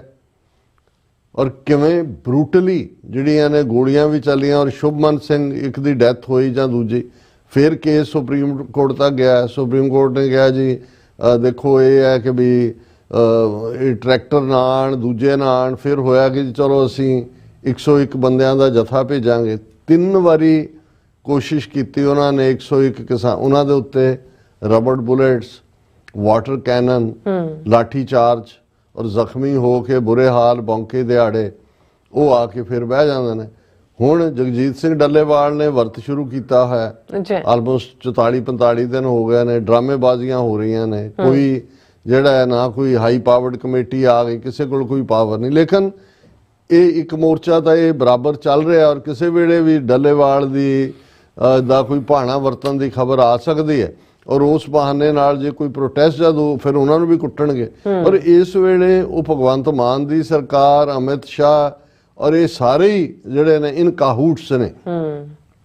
ਰਲੇ ਹੋਏ ਨੇ। ਬਿਲਕੁਲ। ਹੁਣ ਕੌਮੀ ਇਨਸਾਫ ਮੋਰਚਾ ਲਫ਼ਜ਼ ਕਿੰਨੀ ਵਾਰ ਅਸੀਂ ਇਸਤੇਮਾਲ ਇਹਨਾਂ 2 ਸਾਲਾਂ 'ਚ ਕੀਤਾ, ਕਿਉਂਕਿ 2 ਸਾਲ ਤੋਂ ਹੀ ਇਹ ਸ਼ੁਰੂ ਹੋਇਆ। ਬਿਲਕੁਲ। ਔਰ ਇਸ ਤੋਂ ਵੀ ਪਹਿਲਾਂ ਕੌਮੀ ਇਨਸਾਫ ਮੋਰਚੇ ਤੋਂ ਪਹਿਲਾਂ 2019 ਦੀ ਜੇ ਅਸੀਂ ਗੱਲ ਕਰੀਏ, ਸੈਂਟਰ ਦੀ ਹਕੂਮਤ ਨੇ 550 ਸਾਲਾ ਗੁਰੂ ਨਾਨਕ ਸਾਹਿਬ ਦਾ ਪ੍ਰਕਾਸ਼ ਪੁਰਬ ਸੀ, ਇਹ ਐਲਾਨ ਕੀਤਾ ਕਿ ਜੀ ਜਿਹੜਾ ਹੈ ਉਹ ਅਸੀਂ ਇਸ ਮੁਬਾਰਕ ਦਿਨ ਦੇ ਮੌਕੇ ਤੇ ਜਿਹੜਾ 8 ਜਾਂ ਕਿੰਨੇ ਉਹਨਾਂ ਨੇ ਜਿਹੜੇ ਪੋਲੀਟੀਕਲ ਪ੍ਰਿਜ਼ਨਰ ਸੀ ਉਹਨਾਂ ਦੀ ਜਿਹੜੀ ਹੈ ਲਾਈਫ ਸੈਂਟੈਂਸ ਉਹਨੂੰ ਕਮਿਊਟ ਕਰਕੇ ਔਰ ਉਹਨਾਂ ਦੀ ਰਿਲੀਜ਼ ਦੇ ਹੁਕਮ ਦਿੱਤੇ, ਜਿਨ੍ਹਾਂ 'ਚ ਬਲਵੰਤ ਸਿੰਘ ਰਾਜੋਆਣਾ ਵੀ ਸੀ। ਹੁਣ 2019 ਨੂੰ 5 ਸਾਲ ਹੋ ਗਏ ਨੇ, ਉਹੀ ਵਿੱਚ ਲਟਕ ਰਿਹਾ। ਕਦੇ ਉਹ ਚਿੱਠੀ ਲਿਖਦਾ ਅਕਾਲ ਤਖਤ ਦੇ ਜਥੇਦਾਰ ਨੂੰ ਕਿ ਭਾਈ ਇਹ ਪਟੀਸ਼ਨ ਵਾਪਸ ਲਓ ਜਾਂ ਮੈਨੂੰ ਬਾਹਰ ਕੱਢੋ। ਹੁਣ ਕਿੰਨੇ ਆਲਮੋਸਟ 30 ਸਾਲ ਤੋਂ ਜਿਹੜਾ ਉਹ ਜੇਲ੍ਹ 'ਚ ਹੈ ਔਰ ਕਾਲ ਕੋਠੜੀ 'ਚ ਰੱਖਿਆ ਹੋਇਆ। ਉਹ ਉੱਥੇ ਹੀ ਕੀਤੇ ਕਿਰਾਏ ਆਰਡਰ ਦੇ ਉੱਤੇ ਜਿਹੜੀ ਹੈ ਉਹਨੂੰ ਲਾਗੂ ਨਹੀਂ ਕੀਤਾ ਗਿਆ। ਔਰ ਦੂਸਰਾ ਜਥੇਦਾਰ ਜਗਤਾਰ ਸਿੰਘ ਹਵਾਰਾ, ਜਿਨ੍ਹਾਂ ਨੂੰ 2015 ਦੇ ਸਰਬੱਤ ਖਾਲਸਾ ਨੇ ਅਕਾਲ ਤਖਤ ਦਾ ਜਥੇਦਾਰ ਥਾਪਿਆ, ਉਹਨਾਂ ਦੀ ਅਗਵਾਈ ਦੇ ਵਿੱਚ ਕੌਮੀ ਇਨਸਾਫ ਮੋਰਚਾ, ਭਾਵੇਂ ਉਹ ਤਿਹਾੜ ਜੇਲ੍ਹ 'ਚ ਨੇ, ਉਸ ਦੀ ਸ਼ੁਰੂਆਤ ਬੜੀ ਜੈਨੂਇਨ ਮੰਗ, ਕੋਈ ਪੋਲੀਟੀਕਲ ਹੋਰ ਨਹੀਂ, ਕਿ ਭਾਈ ਜਿਨ੍ਹਾਂ ਨੇ ਆਪਣੀਆਂ ਜੇਲ੍ਹ ਟਰਮਸ ਪੂਰੀਆਂ ਕਰ ਲਈਆਂ ਨੇ 30 ਸਾਲ 35 ਸਾਲ ਤੋਂ, ਜਿਹੜੇ ਸਿੱਖ ਬੰਦੀ ਸਿੰਘ ਜਿਨ੍ਹਾਂ ਦੇ ਲਈ ਲਫ਼ਜ਼ ਇਸਤੇਮਾਲ ਕੀਤਾ ਗਿਆ, ਉਹਨਾਂ ਦੀ ਰਿਹਾਈ ਹੋਣੀ ਚਾਹੀਦੀ। ਉਹਨਾਂ ਦੀ ਗਿਣਤੀ ਵੀ ਜਿਹੜੀ ਹੈ ਮੇਰੇ ਖਿਆਲ 8 ਜਾਂ 9 ਤੋਂ ਜ਼ਿਆਦਾ ਨਹੀਂ ਹੈ। ਬਿਲਕੁਲ। ਹੁਣ ਇਹਨਾਂ 2 ਸਾਲਾਂ 'ਚ ਕਿੰਨੀ ਵਾਰ ਉਹਨਾਂ ਨੇ ਜਿਹੜੇ ਉਹ ਬੈਠੇ ਹੋਏ ਨੇ, ਮੀਂਹ ਜਾਏ ਹਨੇਰੀ ਜਾਏ, ਭਾਵੇਂ ਪਹਿਲਾਂ ਗਿਣਤੀ ਬਹੁਤ ਜ਼ਿਆਦਾ ਸੀ ਫਿਰ ਘਟ ਗਈ।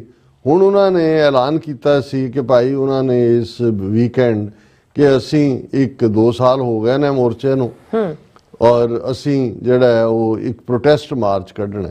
ਜ਼ਾਹਰ ਹੈ ਪ੍ਰੋਟੈਸਟ ਮਾਰਚ ਉਹਨਾਂ ਨੇ ਜੋ ਵੀ ਰਾਊਟ ਲਿਆ ਹੋਏਗਾ ਉਹਦੀ ਪਰਮਿਸ਼ਨ ਵੀ ਲਈ ਹੋਏਗੀ, ਲੇਕਿਨ ਜਿਹੜੀਆਂ ਮੀਡੀਆ ਖਬਰਾਂ ਸਾਨੂੰ ਇਹ ਦੱਸਦੀਆਂ ਨੇ ਕਿ ਕਿਵੇਂ ਔਰ ਇਹ ਠੀਕ ਹੈ ਕਿ ਕਿਸਾਨ ਮੋਰਚੇ ਦੇ ਚੱਲਦਿਆਂ ਜਾਂ ਪੰਜਾਬ ਜਿਹੜੀਆਂ ਹੋਰ ਡਿਵੈਲਪਮੈਂਟਸ ਨੇ ਕਈ ਵਾਰ ਸਾਰੀਆਂ ਤਰ੍ਹਾਂ ਉਸ ਕਿਸਮ ਦੀ ਸਪੋਰਟ ਨਹੀਂ ਦੇ ਸਕੀਆਂ, ਲੇਕਿਨ ਜਿਹੜੇ ਈਵਨ ਬਾਹਰੋਂ ਵੀ ਸਾਡੇ ਨੋਨ ਸਿੰਘ ਜਾਂਦੇ ਨੇ ਉਹਨਾਂ ਦਾ ਜ਼ਰੂਰ ਹੁੰਦਾ ਵੀ ਅਸੀਂ ਹਾਜ਼ਰੀ ਲਵਾਉਣੀ ਹੈ। ਉਹ ਜਾਂਦੇ ਵੀ ਨੇ, ਪੰਜਾਬ 'ਚੋਂ ਵੀ ਬਹੁਤ ਜ਼ਿਆਦਾ ਗਿਣਤੀ ਨਹੀਂ ਸੀ, ਘਟ ਗਈ ਸੀ ਗਿਣਤੀ, 400-500 ਬੰਦਾ ਰਹਿ ਜਾਂਦਾ ਸੀ, ਲੇਕਿਨ ਖਾਸ ਮੌਕਿਆਂ ਤੇ ਜਿਵੇਂ ਪਿੱਛੇ 10 ਦਸੰਬਰ ਵਾਲਾ ਸੀ, ਵੱਡੀ ਗਿਣਤੀ ਦੇ ਵਿੱਚ ਪ੍ਰੋਟੈਸਟ ਹੁੰਦੇ ਸੀ। ਔਰ ਇਸ ਵਾਰ ਵੀ ਸਰ ਸਿਮਰਨਜੀਤ ਸਿੰਘ ਮਾਨ ਨੇ ਐਲਾਨ ਕੀਤਾ ਕਿ ਉਹ ਸ਼ਾਮਲ ਹੋਣਗੇ ਕੌਮੀ ਇਨਸਾਫ ਮਾਰਚ ਦੇ ਵਿੱਚ। ਇਸੇ ਤਰ੍ਹਾਂ ਭਾਈ ਅੰਮ੍ਰਿਤਪਾਲ ਸਿੰਘ ਹੋਰਾਂ ਦੇ ਪਿਤਾ ਜਿਹੜੇ ਭਾਈ ਤਰਸੇਮ ਸਿੰਘ, ਉਹਨਾਂ ਨੇ ਐਲਾਨ ਕੀਤਾ।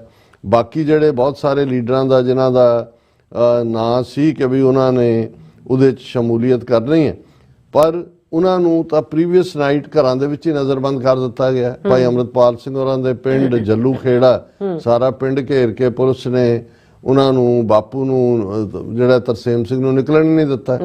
ਸਰ ਸਿਮਰਨਜੀਤ ਸਿੰਘ ਮਾਨ ਨੂੰ ਉਹਨਾਂ ਦੇ ਉਸ ਟਿਕਾਣੇ ਦੇ ਉੱਤੇ ਹੀ ਜਿਹੜਾ ਘਰ ਦੇ ਵਿੱਚ ਹੀ ਨਜ਼ਰਬੰਦ ਕਰ ਦਿੱਤਾ ਗਿਆ।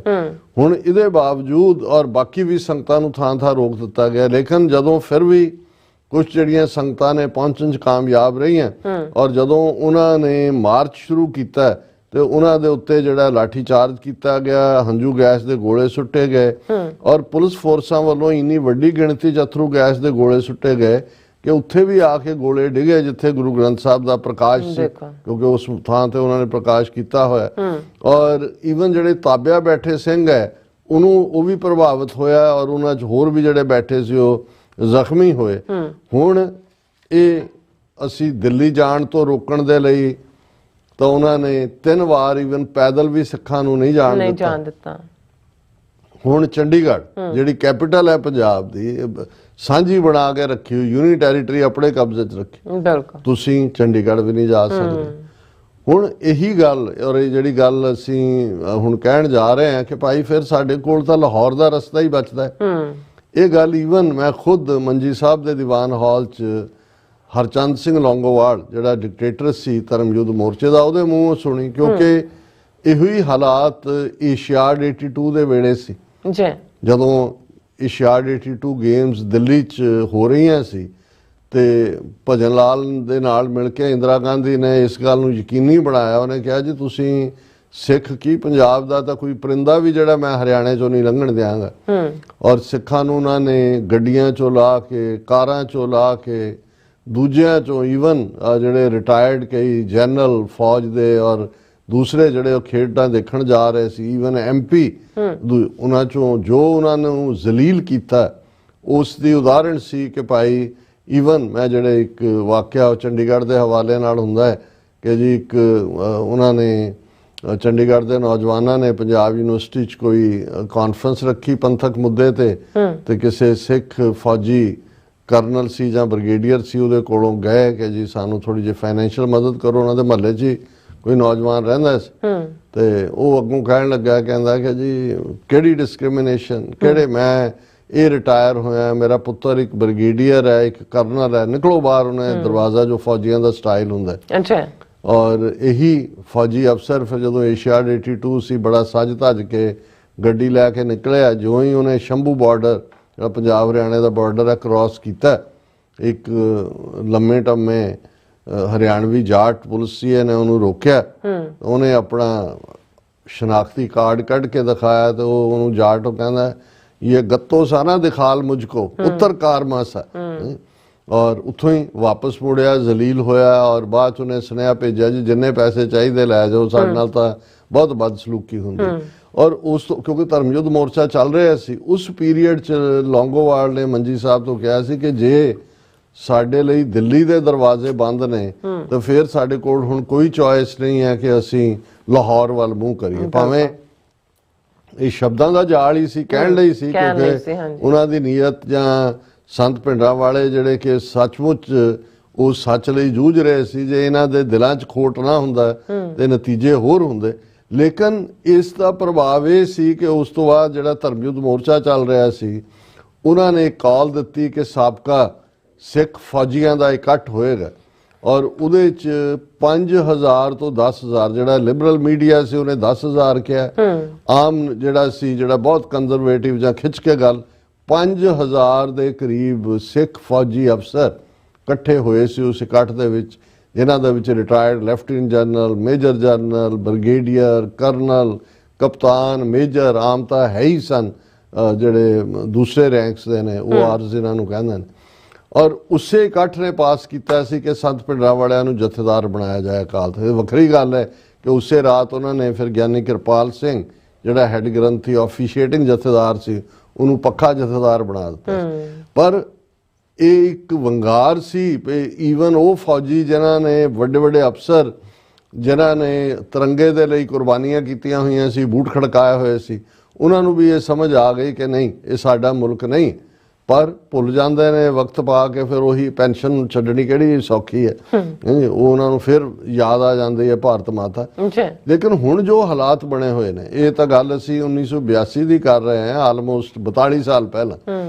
42 ਸਾਲ 'ਚ ਕਿਸ ਕਿਸਮ ਦੀ ਬਦਤਰ ਹਾਲਤ ਹੋਈ ਹੈ। ਜੇ ਤੁਹਾਡੇ ਲਈ ਤੁਸੀਂ ਦਿੱਲੀ ਵੀ ਨਹੀਂ ਜਾ ਸਕਦੇ, ਜਿਹੜੀ ਤੁਹਾਡੀ ਆਪਣੀ ਰਾਜਧਾਨੀ, ਔਰ ਪੀਸਫੁਲ ਪ੍ਰੋਟੈਸਟ, ਪੀਸਫੁਲ ਪ੍ਰੋਟੈਸਟ। ਔਰ ਇਸ ਵਾਰ ਤਾਂ ਕਿਸਾਨਾਂ ਨੂੰ ਉਹਨਾਂ ਨੇ ਕਿਹਾ ਜੀ ਨਹੀਂ ਇਹ ਤੁਹਾਡੇ ਜਿਹੜੇ ਟਰੈਕਟਰ ਨੇ ਇਹ ਤਾਂ ਟੈਂਕ ਬਣ ਜਾਂਦੇ ਨੇ, ਤੁਸੀਂ ਟੈਂਕਾਂ ਵਾਂਗੇ ਇਹਨਾਂ ਤੇ ਨਹੀਂ ਤੁਸੀਂ। ਉਹਨਾਂ ਕਿਹਾ ਕੋਈ ਨਹੀਂ ਜੀ ਅਸੀਂ ਪੈਦਲ ਜਾਵਾਂਗੇ। ਹੁਣ ਉਹਨਾਂ ਨੂੰ ਜੇ ਪ੍ਰੋਟੈਸਟ ਦਾ ਵੀ ਹੱਕ ਨਹੀਂ ਹੈ, ਪੀਸਫੁਲੀ ਪ੍ਰੋਟੈਸਟ ਕਰਨ ਦਾ।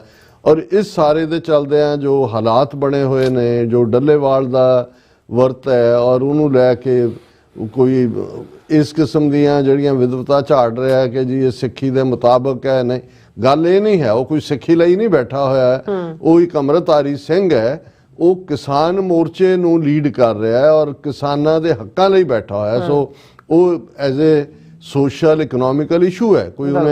ਉਹ ਕੋਈ ਅਕਾਲੀ ਲੀਡਰ ਨਹੀਂ ਹੈ ਜਿਹੜਾ ਕਿ ਮੰਜੀ ਸਾਹਿਬ ਬੈਠਾ ਜਾਂ ਅਕਾਲ ਤਖਤ ਤੇ ਵਰਤ ਰੱਖ ਕੇ ਬੈਠਾ ਕਿ ਤੁਸੀਂ ਜਜਮੈਂਟ ਦੇ ਰਹੇ ਹੋ ਕਿ ਕੌਣ ਕੀ ਹੈ। ਸੋ ਇਸ ਸਾਰੇ ਹਾਲਾਤ ਦੇ ਚੱਲਦਿਆਂ ਅਸੀਂ ਸਮਝਦੇ ਹਾਂ ਕਿ ਸਿੱਖਾਂ ਨੂੰ ਗੰਭੀਰਤਾ ਦੇ ਨਾਲ ਜਿਹੜੇ એનર્ਜੀ ਸਾਡੀ ਜ਼ਾਇਆ ਹੋ ਰਹੀ ਹੈ, ਅਸੀਂ ਜ਼ਲੀਲ ਹੋ ਰਹੇ ਹਾਂ। ਬਿਲਕੁਲ ਸਾਡਾ ਕੋਈ ਜਿਹੜਾ ਜੇ ਅਸੀਂ ਇੱਕ ਕਲੀਅਰ ਮੰਗ ਦੇ ਉੱਤੇ ਆ ਕੇ ਖਲੋ ਜਾਈਏ, ਹੁਣ ਇਸ ਤੋਂ ਵੱਧ ਕੇ ਕੀ ਜ਼ਲਾਲਤ ਹੋਏਗੀ? ਕਿਵੇਂ ਤੁਸੀਂ ਇੱਕ ਇੱਕ ਕਰਕੇ 800 ਕਿਸਾਨ ਉੱਥੇ ਮਰਿਆ, ਹਾਲਾਤ ਕੀ ਬਣੇ ਹੋਏ ਨੇ, ਸੁਸਾਈਡ ਨਾਲ ਵੀ ਮਰ ਰਹੇ ਨੇ। ਜੇ ਗੱਲ ਜਿਹੜੀ ਸਿੰਘਾਂ ਵਾਲਾ ਕਰੈਕਟਰ ਸੀ ਜਾਂ ਹੈ, ਉਹ ਤਾਂ ਇਹੀ ਹੈ ਕਿ ਭਾਈ ਜ਼ਲੀਲ ਔਰ ਕਿੰਨੇ ਉਸ ਕੋਰਟ ਨੂੰ ਕਹਿਣਗੇ ਕਿ ਜੀ ਗਿੱਦੜ ਦੀ 100 ਸਾਲ ਦੀ ਉਮਰ ਨਾਲੋਂ ਸ਼ੇਰ ਦੀ ਇੱਕ ਦਿਨ ਦੀ ਜ਼ਿੰਦਗੀ ਬਹੁਤ ਵਧੀਆ ਹੈ। ਅਸੀਂ ਤਾਂ ਹਾਂ ਹੀ ਸ਼ੇਰ, ਜੇ ਗੁਰੂ ਨੇ ਸਾਨੂੰ ਉਸ ਕਿਸਮ ਦਾ ਜਿਹੜਾ ਉਹ ਸਿੰਘ ਦਾ ਲਕਬ ਹੀ ਨਹੀਂ ਦਿੱਤਾ, ਸਾਨੂੰ ਆਪਣੇ ਹੱਕ ਲੈਣ ਲਈ ਖਲੋਣਾ ਸਿਖਾਇਆ। ਇਹ ਇਸ ਕਿਸਮ ਦਾ ਜਦੋਂ ਦਾ ਅਸੀਂ ਆਪਣੇ ਸਿਧਾਂਤ ਵੱਲ ਜਿਹੜਾ ਉਹ ਪਿੱਠ ਵਾਲਾ ਰੁਖ ਰੱਖਿਆ, ਨਤੀਜੇ ਦੇ ਤੌਰ ਤੇ ਅਸੀਂ ਜ਼ਲੀਲ ਵੀ ਹੋ ਰਹੇ ਹਾਂ। ਅਸੀਂ ਬਿਲਕੁਲ ਸਾਨੂੰ ਲੱਗਦਾ ਕਿ ਸਾਡੀ ਕੋਈ ਬਾਂਹ ਫੜਨ ਵਾਲਾ ਨਹੀਂ ਹੈ। ਔਰ ਇਹ ਗੱਲ ਸਾਨੂੰ ਧਿਆਨ ਰੱਖਣੀ ਹੋਏਗੀ ਕਿ ਇਸ ਤੋਂ ਬਦਤਰ ਹਾਲਾਤਾਂ ਦੇ ਵਿੱਚ ਜਦੋਂ ਅਸੀਂ 18ਵੀਂ ਸਦੀ ਦੇ ਵਿੱਚ ਸਟਰਗਲ ਕੀਤੀ ਹੈ, ਪਰ ਉਦੋਂ ਰਿਜ਼ੋਲਵ ਕਲੀਅਰ ਸੀ, ਬਿਲਕੁਲ ਐਦਨਾਮਾ ਬੜਾ ਸਪਸ਼ਟ ਸੀ ਕਿ ਭਾਈ ਹਮ ਰਾਖਤ ਪਾਤਸ਼ਾਹੀ ਦਾਵਾ ਜਾਂ ਇਤਕੋ ਜਾਂ ਅਗਲੋ ਪਾਵਾ। ਜੇ ਅਸੀਂ ਜਿੱਤ ਗਏ ਤਾਂ ਦੁਨਿਆਵੀ ਪਾਤਸ਼ਾਹੀ ਹੈ, ਸ਼ਹੀਦੀ ਮਿਲੀ ਤੇ ਗੁਰੂ ਦੀ ਗੋਦ ਦੀ ਪਾਤਸ਼ਾਹੀ ਹੈ, ਕੋਈ ਭੁਲੇਖਾ ਨਹੀਂ ਸੀ। ਰਿਜ਼ੋਲਵ ਕਲੀਅਰ ਸੀ ਕਿ ਪੰਜਾਬ ਦੌਲਤ ਯਾਹੀ ਤੇ ਸਿੱਖ ਖਾਹੇ ਦੱਖਣੀ ਪੱਛਮੀ ਕਿਮ ਲੈ ਜਾਹੇ, ਕਿ ਇਹ ਸਾਡੀ ਧਰਤੀ ਹੈ, ਸਾਡੇ ਸਾਧਨ ਨੇ, ਇਹ ਅਸੀਂ ਲੁੱਟਣ ਨਹੀਂ ਦਿਆਂਗੇ।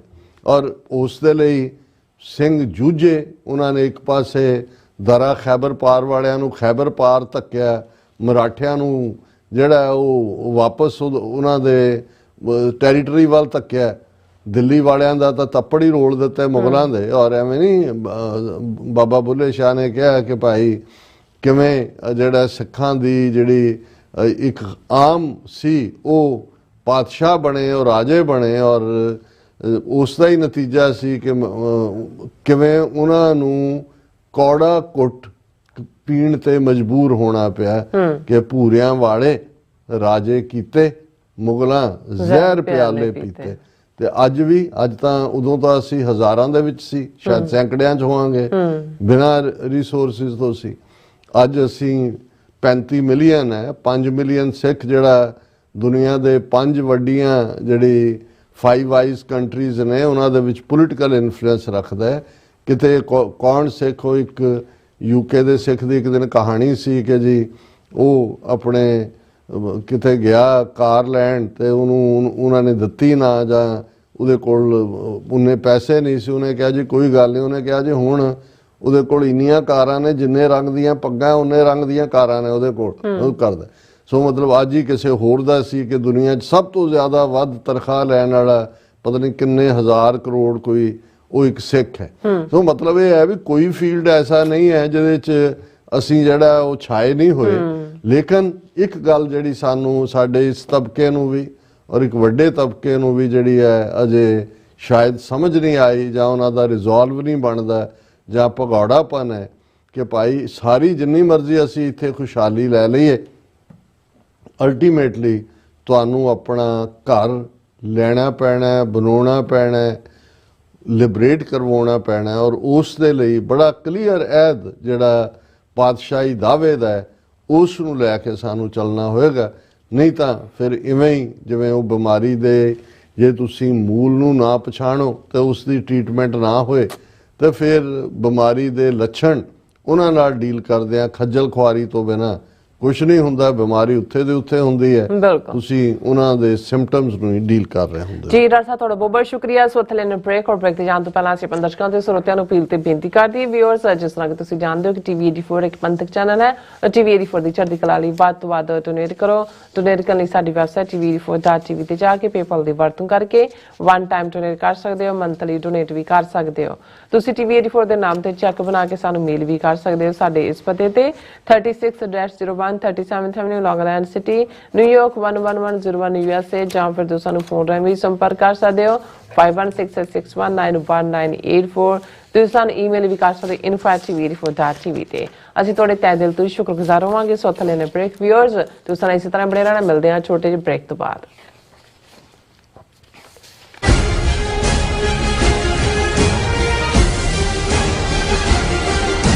ਅਮਰੀਕਾ ਵਿੱਚ ਰਹਿ ਰਹੇ ਹੋ ਅਤੇ ਡਰਾਈਵਿੰਗ ਲਾਇਸੈਂਸ ਲੈਣਾ ਚਾਹੁੰਦੇ ਹੋ ਤੇ ਲੱਭ ਰਹੇ ਹੋ ਇੱਕ ਤਜਰਬੇਕਾਰ ਡਰਾਈਵਿੰਗ ਸਕੂਲ, ਤਾਂ ਤੁਹਾਡੇ ਲਈ ਹੈ ਵੱਡੀ ਖੁਸ਼ਖਬਰੀ।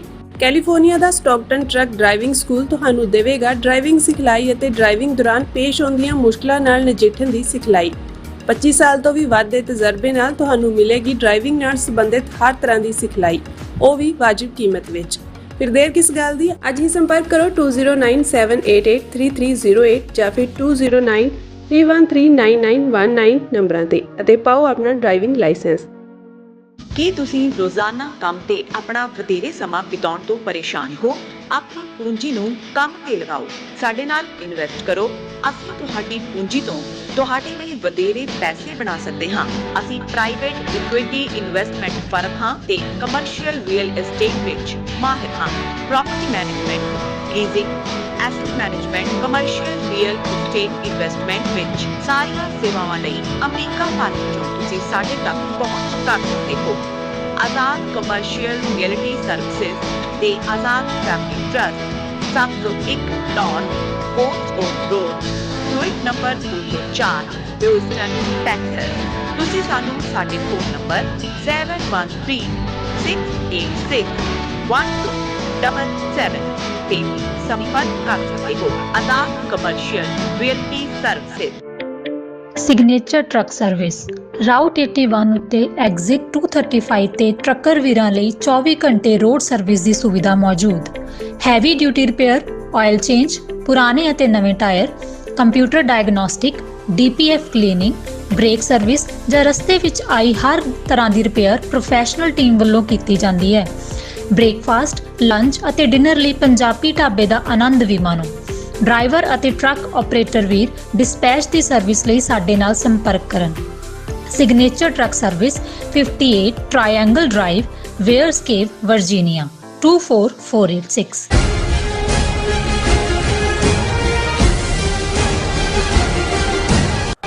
Viewers welcome back on program. So viewers ਦੂਸਰੇ ਸੈਗਮੈਂਟ 'ਚ ਗੱਲਬਾਤ ਕਰਨ ਜਾ ਰਹੇ ਹਾਂ ਕਿ ਬਾਦਲ ਅਕਾਲੀ ਦਲ ਦੇ ਲੀਡਰਾਂ ਨੇ ਅਖੀਰ ਆਪਣੀ ਔਕਾਤ ਦਿਖਾਈ ਦਿੱਤੀ ਹੈ ਔਰ ਉਹ ਪੂਰੀ ਤਰ੍ਹਾਂ ਅਕਾਲ ਤਖਤ ਦੇ ਹੁਕਮਨਾਮੇ ਤੋਂ ਭਗੌੜੇ ਹੋਏ ਨੇ। ਸੋ ਇਸ ਬਾਰੇ ਆਪਾਂ ਗੱਲਬਾਤ ਕਰਨ ਜਾ ਰਹੇ ਹਾਂ। ਸੋ ਅਸੀਂ ਚਾਹਾਂਗੇ ਕਿ ਤੁਸੀਂ ਇਸੇ ਤਰ੍ਹਾਂ ਬੜੇ ਰਹਿਣਾ। ਦੇਖਣ ਸੁਣ ਲਈ ਐਂਡ ਲਿਖਣ ਲਈ ਤੁਹਾਡਾ ਸਭ ਦਾ ਬਹੁਤ ਸ਼ੁਕਰੀਆ ਜੀ। ਡਾਕਟਰ ਸਾਹਿਬ ਕੀ ਵਿਚਾਰਾਂ ਨੇ? ਦੇਖੋ, ਅਸੀਂ ਕੋਈ ਇਹ ਤਾਂ ਨਹੀਂ ਹੈ ਕਿ ਕੋਈ ਰਾਜਸੀ ਜੋਤਸ਼ੀ ਵਾਂਗ ਕੋਈ ਪ੍ਰੈਡਿਕਟ ਕਰਦੇ ਹਾਂ, ਪਰ ਤੁਹਾਨੂੰ ਚਾਲ ਢਾਲ, ਪਿਛੋਕੜ, ਕਰਤੂਤਾਂ, ਓਵਰਆਲ ਜਿਨ੍ਹਾਂ ਦੀ ਕਾਰਗੁਜ਼ਾਰੀ ਤੁਸੀਂ ਦੇਖੀ ਹੁੰਦੀ ਹੈ, ਉਸ ਤੋਂ ਅੰਦਾਜ਼ਾ ਹੋ ਜਾਂਦਾ ਹੈ ਕਿ ਭਾਈ ਇਹਨਾਂ ਤਿਲਾਂ ਦੇ ਵਿੱਚ ਤੇਲ ਨਹੀਂ ਹੈ। ਇਹਨਾਂ ਤੋਂ ਤੁਸੀਂ ਕਿਉਂ ਬਾਰ-ਬਾਰ ਐਕਸਪੈਕਟ ਕਰਦੇ ਹੋ ਕਿ ਇਹ ਕੋਈ ਡਿਲੀਵਰ ਕਰ ਪਾਣਗੇ। ਲੇਕਿਨ ਜਿਵੇਂ ਉਹ ਅੰਗਰੇਜ਼ੀ ਦੀ ਐਕਸਪ੍ਰੈਸ਼ਨ ਹੈ ਕਿ hoping against hope is the folly of human nature. ਇਹ ਵੀ ਠੀਕ ਹੈ। ਅਸੀਂ ਕਹਿੰਦੇ ਹਾਂ ਜੀ ਜਬ ਤੱਕ ਸਾਂਸ ਤਬ ਤੱਕ ਆਸ, ਜੀ ਸਾਹ ਦੇ ਨਾਲ ਹੀ ਆਸਾਂ ਨੇ। ਪਰ ਇਹ ਮੂਰਖਤਾ ਵੀ ਹੈ ਇਨਸਾਨੀ ਸੁਭਾਅ ਦੀ ਕਿ ਅਸੀਂ ਜਿਸ ਤੋਂ ਬਾਰ-ਬਾਰ ਜਿਹੜਾ ਉਹ ਜ਼ਲੀਲ ਹੁੰਦੇ ਆ ਜਾਂ ਜਿਸ ਤੋਂ ਬਾਰ-ਬਾਰ ਨਿਰਾਸ਼ ਹੁੰਦੇ ਆ, ਫਿਰ ਵੀ ਸਾਨੂੰ ਲੱਗਦਾ ਕਿ ਸ਼ਾਇਦ ਇਸ ਵਾਰ ਉਸ ਵਿਚਲਾ ਕੋਈ ਭਲਾਪਨ ਜਾਗ ਪਏ, ਉਸ ਵਿਚਲਾ ਕੋਈ ਪੁੰਨ ਕੀਤਾ ਪਿਛਲੇ ਜਨਮ ਦਾ ਜਾਗ ਪਏ, ਦੂਜਾ ਹੈ। ਲੇਕਿਨ ਇੱਕ ਗੱਲ ਦਾ ਧਿਆਨ ਰਹਿਣਾ ਚਾਹੀਦਾ ਹੈ, ਇਹ ਮਾਝੇ ਵਾਲੇ ਬੜੇ ਸੌਖੇ ਅੰਦਾਜ਼ 'ਚ ਅਖਾਣ ਵਰਤਦੇ ਹੁੰਦੇ ਨੇ ਕਿ ਜਿਹੜੇ ਤਰਨ ਤਾਰਨ ਕੋੜੇ ਉਹ ਅੰਮ੍ਰਿਤਸਰ ਵੀ ਕੋੜੇ। ਸਾਡੇ ਲਹਿੰਦੇ ਪੰਜਾਬ ਵਾਲੇ ਕਹਿਣਗੇ ਜਿਹੜੇ ਲਾਹੌਰ ਕੋੜੇ ਉਹ ਪਿਸ਼ੌਰ ਵੀ ਕੋੜੇ। ਹਾਲਾਂ ਅੰਮ੍ਰਿਤਸਰ ਤਰਨ ਤਾਰਨ ਦਾ ਸ਼ਾਇਦ ਇਸ ਲਈ ਮੈਂਸ਼ਨ ਹੋਏ ਕਿਉਂਕਿ ਤਰਨ ਤਾਰਨ ਸਾਹਿਬ ਦਾ ਸਰੋਵਰ ਜਿਹੜਾ ਹੈ ਉਹ ਜਦੋਂ ਗੁਰੂ ਅਰਜਨ ਸਾਹਿਬ ਨੇ ਸਥਾਪਿਤ ਕੀਤਾ, ਜਿੰਨੇ ਸਰੋਵਰ ਨੇ ਸਾਡੇ ਇਤਿਹਾਸਕ, ਉਹਨਾਂ ਸਭ ਤੋਂ ਲੰਬਾ ਚੌੜਾ ਤਰਨ ਤਾਰਨ ਦਾ ਸਰੋਵਰ ਹੈ। ਤੇ ਇਹ ਉਸ ਜ਼ਮਾਨੇ ਦੇ ਵਿੱਚ ਜਿਹੜਾ ਕੋੜ ਦਾ ਰੋਗ ਹੈ ਉਹ ਲਾ ਇਲਾਜ ਮੰਨਿਆ ਜਾਂਦਾ ਸੀ। ਸੋਸ਼ਲ ਇਸ ਦੇ ਨਾਲ ਸਟਿਗਮਾ ਜੁੜਿਆ ਹੋਇਆ ਸੀ। ਈਵਨ ਯੂਰਪ ਦੇ ਵਿੱਚ ਵੀ ਸ਼ਹਿਰਾਂ 'ਚ ਨਹੀਂ ਸੀ ਰਹਿ ਸਕਦੇ, ਜੰਗਲਾਂ 'ਚ ਦੂਜਿਆਂ 'ਚ ਝੋਪੜੀਆਂ ਵਗੈਰਾ ਦੇ ਵਿੱਚ ਕੋਈ ਉਹਨਾਂ ਦੇ ਨੇੜੇ ਵੀ ਨਹੀਂ ਸੀ ਜਾਂਦਾ। ਹਾਲਾਂ ਅਸੀਂ ਜਦੋਂ ਗੁਰੂ ਨਾਨਕ ਪਾਤਸ਼ਾਹ ਦੇ ਉਦਾਸੀ ਦੇਖਦੇ ਹਾਂ ਅੱਜ ਵੀ ਪਾਕਿਸਤਾਨ ਦੇ ਵਿੱਚ, ਉਹ ਗੁਰਦੁਆਰਾ ਸਾਹਿਬ ਦੀਪਾਲਪੁਰ ਜਿੱਥੇ ਗੁਰੂ ਸਾਹਿਬ ਨੇ ਇੱਕ ਕੋੜੀ ਦੀ ਝੁੱਗੀ ਦੇ ਵਿੱਚ ਰਾਤ ਗੁਜ਼ਾਰੀ, ਉਸ ਦੀ ਮਰਮ ਪੱਟੀ ਵੀ ਕੀਤੀ, ਕੀਰਤਨ ਵੀ ਉਹਨੂੰ ਸੁਣਾਇਆ ਔਰ ਉਹ ਅਰੋਗ ਹੋਇਆ। ਪਰ ਇਹ ਦੱਸਣਾ ਇਹ ਸੀ ਕਿ ਭਾਈ ਜਿਹੜਾ ਇਨਸਾਨ ਕਿਸੇ ਵੀ ਹਾਲਤ ਚਲਾ ਜਾਏ ਉਹ ਪਿਆਰ ਦੇ ਕਾਬਲ ਹੀ ਹੈ।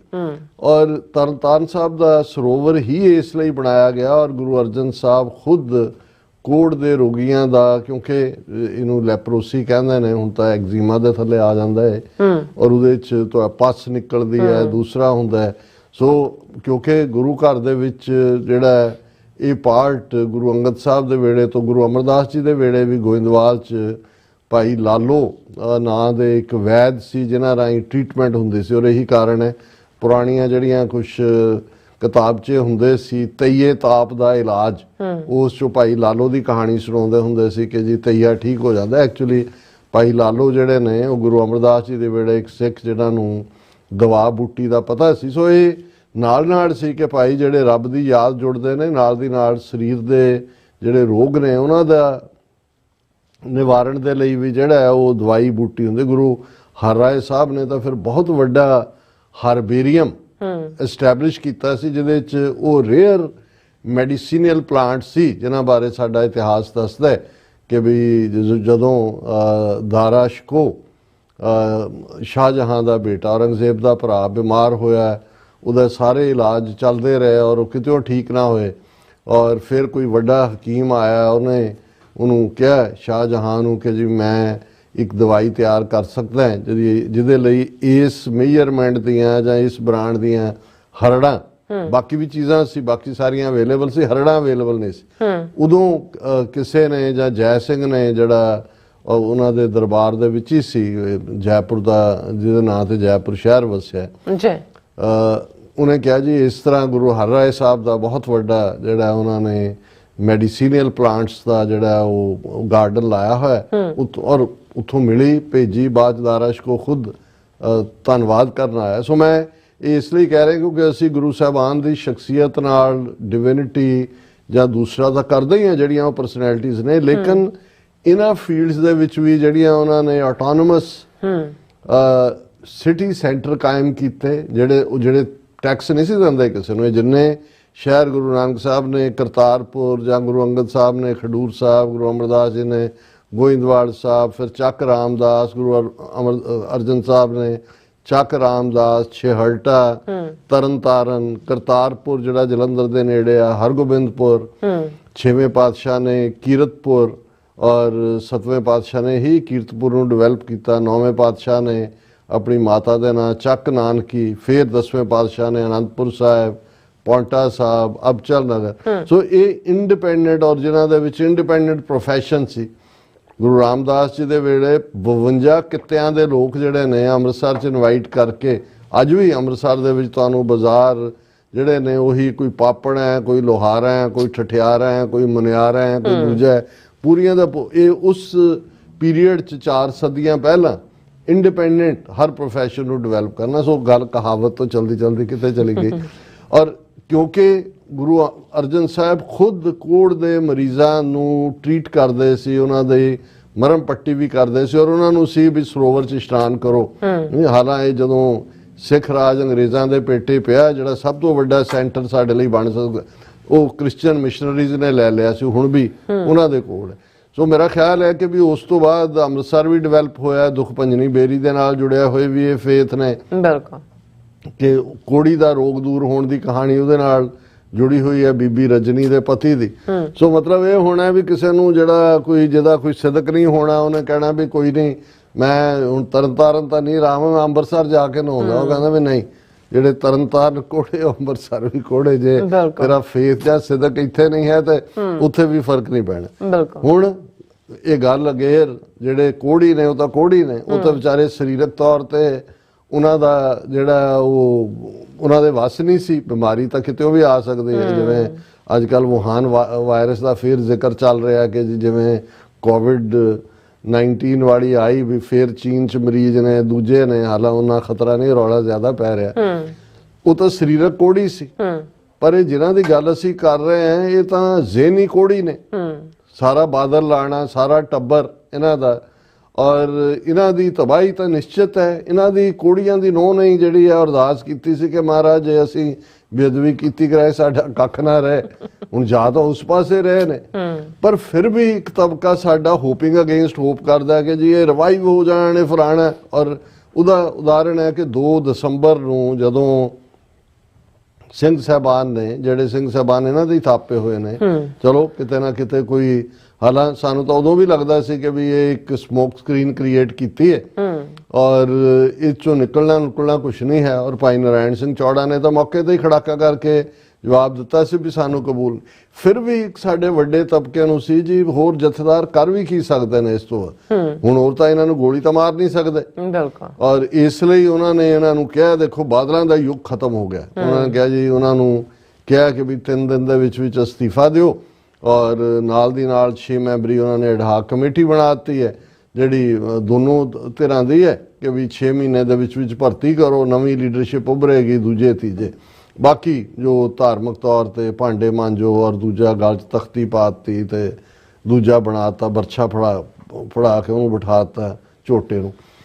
ਹੁਣ ਉਸ ਸਾਰੇ ਚੋਂ ਅਲਟੀਮੇਟਲੀ ਉਹਨਾਂ ਨੇ ਕੀਤਾ ਉਹ ਆਪਣਾ ਦੂਜਾ ਪਾਰਟ ਕਰਕੇ ਉੱਥੇ ਜਾ ਕੇ ਅਰਦਾਸ ਹੋ ਗਈ ਜੀ, ਅਰਦਾਸ ਕਰਾਤੀ। ਹੁਣ ਚਾਹੀਦਾ ਤਾਂ ਉਦੋਂ ਇਹ ਸੀ ਜੇ ਸੱਚਮੁੱਚ ਸਾਡੇ ਜਥੇਦਾਰ ਜਿਹੜੇ ਪਰੰਪਰਾ ਨੂੰ ਸਮਝਦੇ ਨੇ, ਜੁੜੇ ਹੋਏ ਨੇ ਧਾਰਮਿਕ ਤੌਰ ਤੇ ਸਾਰੇ ਗ੍ਰੰਥੀ ਔਰ ਉਹਨਾਂ ਚੋਂ ਆਏ ਨੇ, ਸੋ ਇਹਨਾਂ ਨੂੰ ਇੰਨਾ ਕੁ ਤਾਂ ਜ਼ਰੂਰ ਪੜਿਆ ਹੋਣਾ, ਬਾਕੀ ਦੁਨੀਆ ਦੀ ਕੋਈ ਗੱਲ ਭਾਵੇਂ ਨਾ ਵੀ ਪੜ੍ਹੀ ਹੋਏ, ਉਦੋਂ ਹੀ ਉਹਨਾਂ ਨੂੰ ਕਹਿਣਾ ਚਾਹੀਦਾ ਸੀ ਕਿ ਇਹ ਜਿਹੜੇ ਹੁਕਮਨਾਮੇ ਜਾਂ ਇਸ ਕਿਸਮ ਦੇ ਫਰਮਾਨ ਜਾਂ ਦੂਜੇ ਨੇ ਉਹ ਪਾਰਟਸ ਦੇ ਵਿੱਚ ਨਹੀਂ ਹੁੰਦੇ, ਸਪਲਿਟ ਨਹੀਂ ਹੁੰਦੇ ਕਿ ਜੀ ਹੁਣ ਤੁਸੀਂ ਜਿਹੜਾ ਧਾਰਮਿਕ ਵਾਲੀ ਤੁਸੀਂ ਸਜ਼ਾ ਪੂਰੀ ਕਰ ਲਈ ਤੇ ਸਿਆਸੀ ਵਾਲੀ ਕਰਨੀ ਹੈ ਕਿ ਨਹੀਂ ਕਰਨੀ ਹੈ ਤੁਸੀਂ ਦੇਖਣਾ ਤੇ ਤੁਸੀਂ ਜਾ ਕੇ ਅਰਦਾਸ। ਉਦੋਂ ਹੀ ਇਹਨਾਂ ਦੀ ਅਰਦਾਸ ਕਬੂਲ ਨਹੀਂ ਸੀ ਹੋਣੀ ਕਿ ਭਈ ਨਹੀਂ ਤੁਸੀਂ ਇਹਨੂੰ ਫੋਲੋ ਨਹੀਂ ਕੀਤਾ ਹੈ ਜੀ। ਔਰ ਪਰ ਉਹਨਾਂ ਨੇ ਤਾਂ ਉਸ ਪੀਰੀਅਡ ਨੂੰ ਲੱਭਿਆ, ਉਸ ਪੀਰੀਅਡ ਦੇ ਵਿੱਚ ਉਹਨਾਂ ਨੇ ਫਿਰ ਕਿਵੇਂ ਗਿਆਨੀ ਹਰਪ੍ਰੀਤ ਸਿੰਘ ਦੀ ਕਰੈਕਟਰ ਅਸੈਸੀਨੇਸ਼ਨ ਕੀਤੀ, ਉਹਦਾ ਹੀ ਕਿਸੇ ਰਿਸ਼ਤੇਦਾਰ ਨੂੰ ਕੱਢ ਕੇ ਜਿਹੜਾ ਬਦ ਚੱਲਣ ਜਿਹਾ ਬੰਦਾ ਸੀ ਉਸ ਤੋਂ ਕੀਤਾ ਸੀ, ਉਸ ਡਿਟੇਲ 'ਚ ਨਹੀਂ ਜਾਂਦੇ। ਪਰ ਇਹਨਾਂ ਦਾ ਮਕਸਦ ਇਹ ਸੀ ਕਿ ਇਹਨਾਂ ਨੂੰ ਖਿਲਾਰ ਦਿਓ ਔਰ ਸਿਆਸੀ ਤਾਂ ਉਹਨਾਂ ਨੇ ਮੰਨਣਾ ਨਹੀਂ ਸੀ। ਗੱਲ ਤਾਂ ਸਾਰੀ ਹਜ਼ਾਰੇਦਾਰੀ ਦੀ ਹੈ, ਜਿਸ ਹਜ਼ਾਰੇਦਾਰੀ ਨੂੰ ਕਾਇਮ ਕਰਕੇ ਬਾਦਲ ਨੇ ਕੌਮ ਦਾ ਬੇੜਾ ਗਰਕ ਕੀਤਾ। 105 ਸਾਲ ਪੁਰਾਣੇ ਅਕਾਲੀ ਦਲ ਅੱਜ ਕਿੱਥੇ ਅਕਾਲੀ ਦਲ ਖੜਾ, ਉਹ ਪਾਵਰ ਥੋੜੀ ਦੇਣ ਲੱਗੇ ਨੇ ਤੁਹਾਨੂੰ। ਸੋ ਜਿਹੜੀ ਗੱਲ ਮਜ਼ਬੂਤੀ ਦੇ ਨਾਲ ਉੱਥੇ ਜਥੇਦਾਰ ਕਮਜ਼ੋਰ ਹੋਏ, ਨਤੀਜਾ ਇਹਨਾਂ ਦਾ ਡੈਲੀਗੇਸ਼ਨ ਗਿਆ, ਇਹਨਾਂ ਨੇ ਜਾ ਕੇ ਕਿਹਾ ਕਿ ਜੀ ਇਹ 3 ਦਿਨ ਨਹੀਂ ਹੈ, ਸਾਨੂੰ ਤੁਸੀਂ ਜਿਹੜਾ ਉਹ 20 ਦਿਨ ਦਾ ਟਾਈਮ ਦਿਓ ਕਿਉਂਕਿ ਸ਼ਹੀਦੀ ਪੰਦਰਵਾੜਾ ਚੱਲ ਰਿਹਾ। ਉਹਨੇ ਕਿਹਾ ਜੀ ਠੀਕ ਹੈ, ਕਿਹਾ ਕਿ ਨਹੀਂ ਕਿਹਾ, ਪਰ ਮੀਡੀਆ ਸਾਹਮਣੇ ਉਹ ਆਇਆ ਹੀ ਨਹੀਂ ਔਰ ਇਹ ਹੋ ਗਿਆ ਵੀ ਓਕੇ ਹੋ ਗਿਆ ਜੀ। ਜਿਹੜੀ ਕਮੇਟੀ ਬਣਾਈ 6 ਮੈਂਬਰੀ ਕੋਆਰਡੀਨੇਸ਼ਨ ਜਾਂ ਐਡਹਾਕ ਜਾਂ ਜੋ ਵੀ ਉਹਦਾ ਉਹਨਾਂ ਨੇ ਨਾਂ ਰੱਖਿਆ, ਉਹਦੀ ਕੋਈ ਮੀਟਿੰਗ, ਉਹਦਾ ਚੇਅਰਮੈਨ ਇਹਨੂੰ ਧਾਮੀ ਨੂੰ ਬਣਾਇਆ ਹੋਇਆ ਸੀ, ਸ਼੍ਰੋਮਣੀ ਕਮੇਟੀ ਪ੍ਰਧਾਨ ਨੂੰ, ਉਹਦੀ ਕੋਈ ਉਹਨੇ ਮੀਟਿੰਗ ਹੀ ਨਹੀਂ ਸੱਦੀ ਹੈ। ਔਰ ਇਸ ਸਾਰੇ ਦੇ ਬਾਵਜੂਦ ਇਹਦੇ in between character assassination Harpreet Singh ਦੀ, ਉਹ ਵਿਰਸੇ ਵਲਟੋਏ ਵਰਗੇ ਤੇ ਹੋਰ ਵੀ ਇਸ ਕਿਸਮ ਦੇ ਹੋਇਆ। ਫਿਰ ਜਦੋਂ ਦਬਾਅ ਬਣਿਆ ਦੂਜੀ ਵਾਰੀ ਸੁਖਬੀਰ ਬਾਦਲ ਨੂੰ, ਉਹਨੇ ਕਿਹਾ ਜੀ ਮੈਂ ਅਸਤੀਫਾ ਦੇ ਦਿੱਤਾ ਹੈ। ਹੁਣ ਵਰਕਿੰਗ ਕਮੇਟੀ ਜਿਹੜੀ ਸੀ ਉਹ ਮਨਜ਼ੂਰ ਨਹੀਂ ਕਰ ਰਹੀ, ਉਹ ਕਿ ਜੀ ਮੈਂ ਤਾਂ ਦੇ ਦਿੱਤਾ, ਮੈਂ ਤਾਂ ਸੁਰਖਰੂ ਮੈਂ ਦੇ ਦਿੱਤਾ।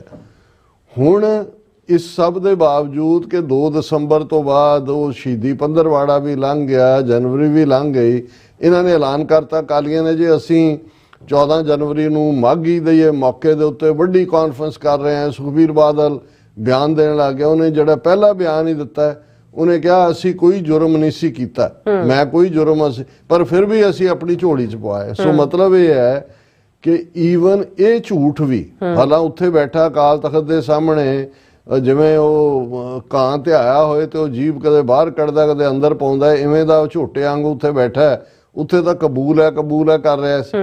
ਹੁਣ ਪਹਿਲੀ ਗੱਲ ਤਾਂ ਇਸ ਨੇ ਉਹਦੇ ਤੇ ਹੀ ਸ਼ੰਕਾ ਕਰਕੇ ਬਾਹਰ ਨਿਕਲ ਕੇ ਉਹਨੇ ਅਸੀਂ ਕੁਝ ਨਹੀਂ ਕੀਤਾ, ਫਿਰ ਵੀ ਅਸੀਂ ਕਬੂਲ ਲਿਆ। ਮਤਲਬ ਇਹ ਹੈ ਕਿ ਵੀ ਇੱਕ ਝੂਠ ਹੈ ਫਿਰ ਕਿ ਜੀ 14 ਨੂੰ ਜਿਹੜਾ ਉੱਥੇ ਇਕੱਠ ਕਰੋ ਤੇ ਦੂਜੇ ਕਰੋ। ਹਾਲਾਂ ਉਸ ਤੋਂ ਪਹਿਲਾਂ ਵੀ ਬੇਈਮਾਨੀ ਇਹਨਾਂ ਨੇ, ਜਦੋਂ 4 ਬਾਈ ਇਲੈਕਸ਼ਨਸ ਆਈਆਂ 4 ਕਨਸਟੀਚੁਐਂਸੀਜ਼ ਦੀਆਂ, ਤੇ ਉਹਨਾਂ ਨੇ ਕਿਹਾ ਕਿ ਜੀ ਤੁਸੀਂ ਜਿਹੜਾ ਦਲਜੀਤ ਚੀਮਾ ਗੈਂਡੇ ਦਾ ਬੱਚਾ, ਉਹ ਕਿ ਜੀ ਅਸੀਂ ਜਿਹੜਾ ਉਹ ਜਰਨੈਲ ਤੋਂ ਬਿਨਾਂ ਕਿਵੇਂ ਲੜਾਂਗੇ, ਉਹ ਲੜੀਆਂ ਨਹੀਂ ਹੈ ਕਿ ਜੀ ਜਰਨੈਲ। ਮਤਲਬ ਇਹ ਹੈ ਵੀ ਉਹਨਾਂ ਨੇ ਬਾਦਲਾਂ ਨੇ ਜੱਫਾ ਤਾਂ ਛੱਡਣਾ ਨਹੀਂ ਹੈ, ਉਹ ਤਾਂ ਬੈਠੇ ਹੋਏ ਨੇ।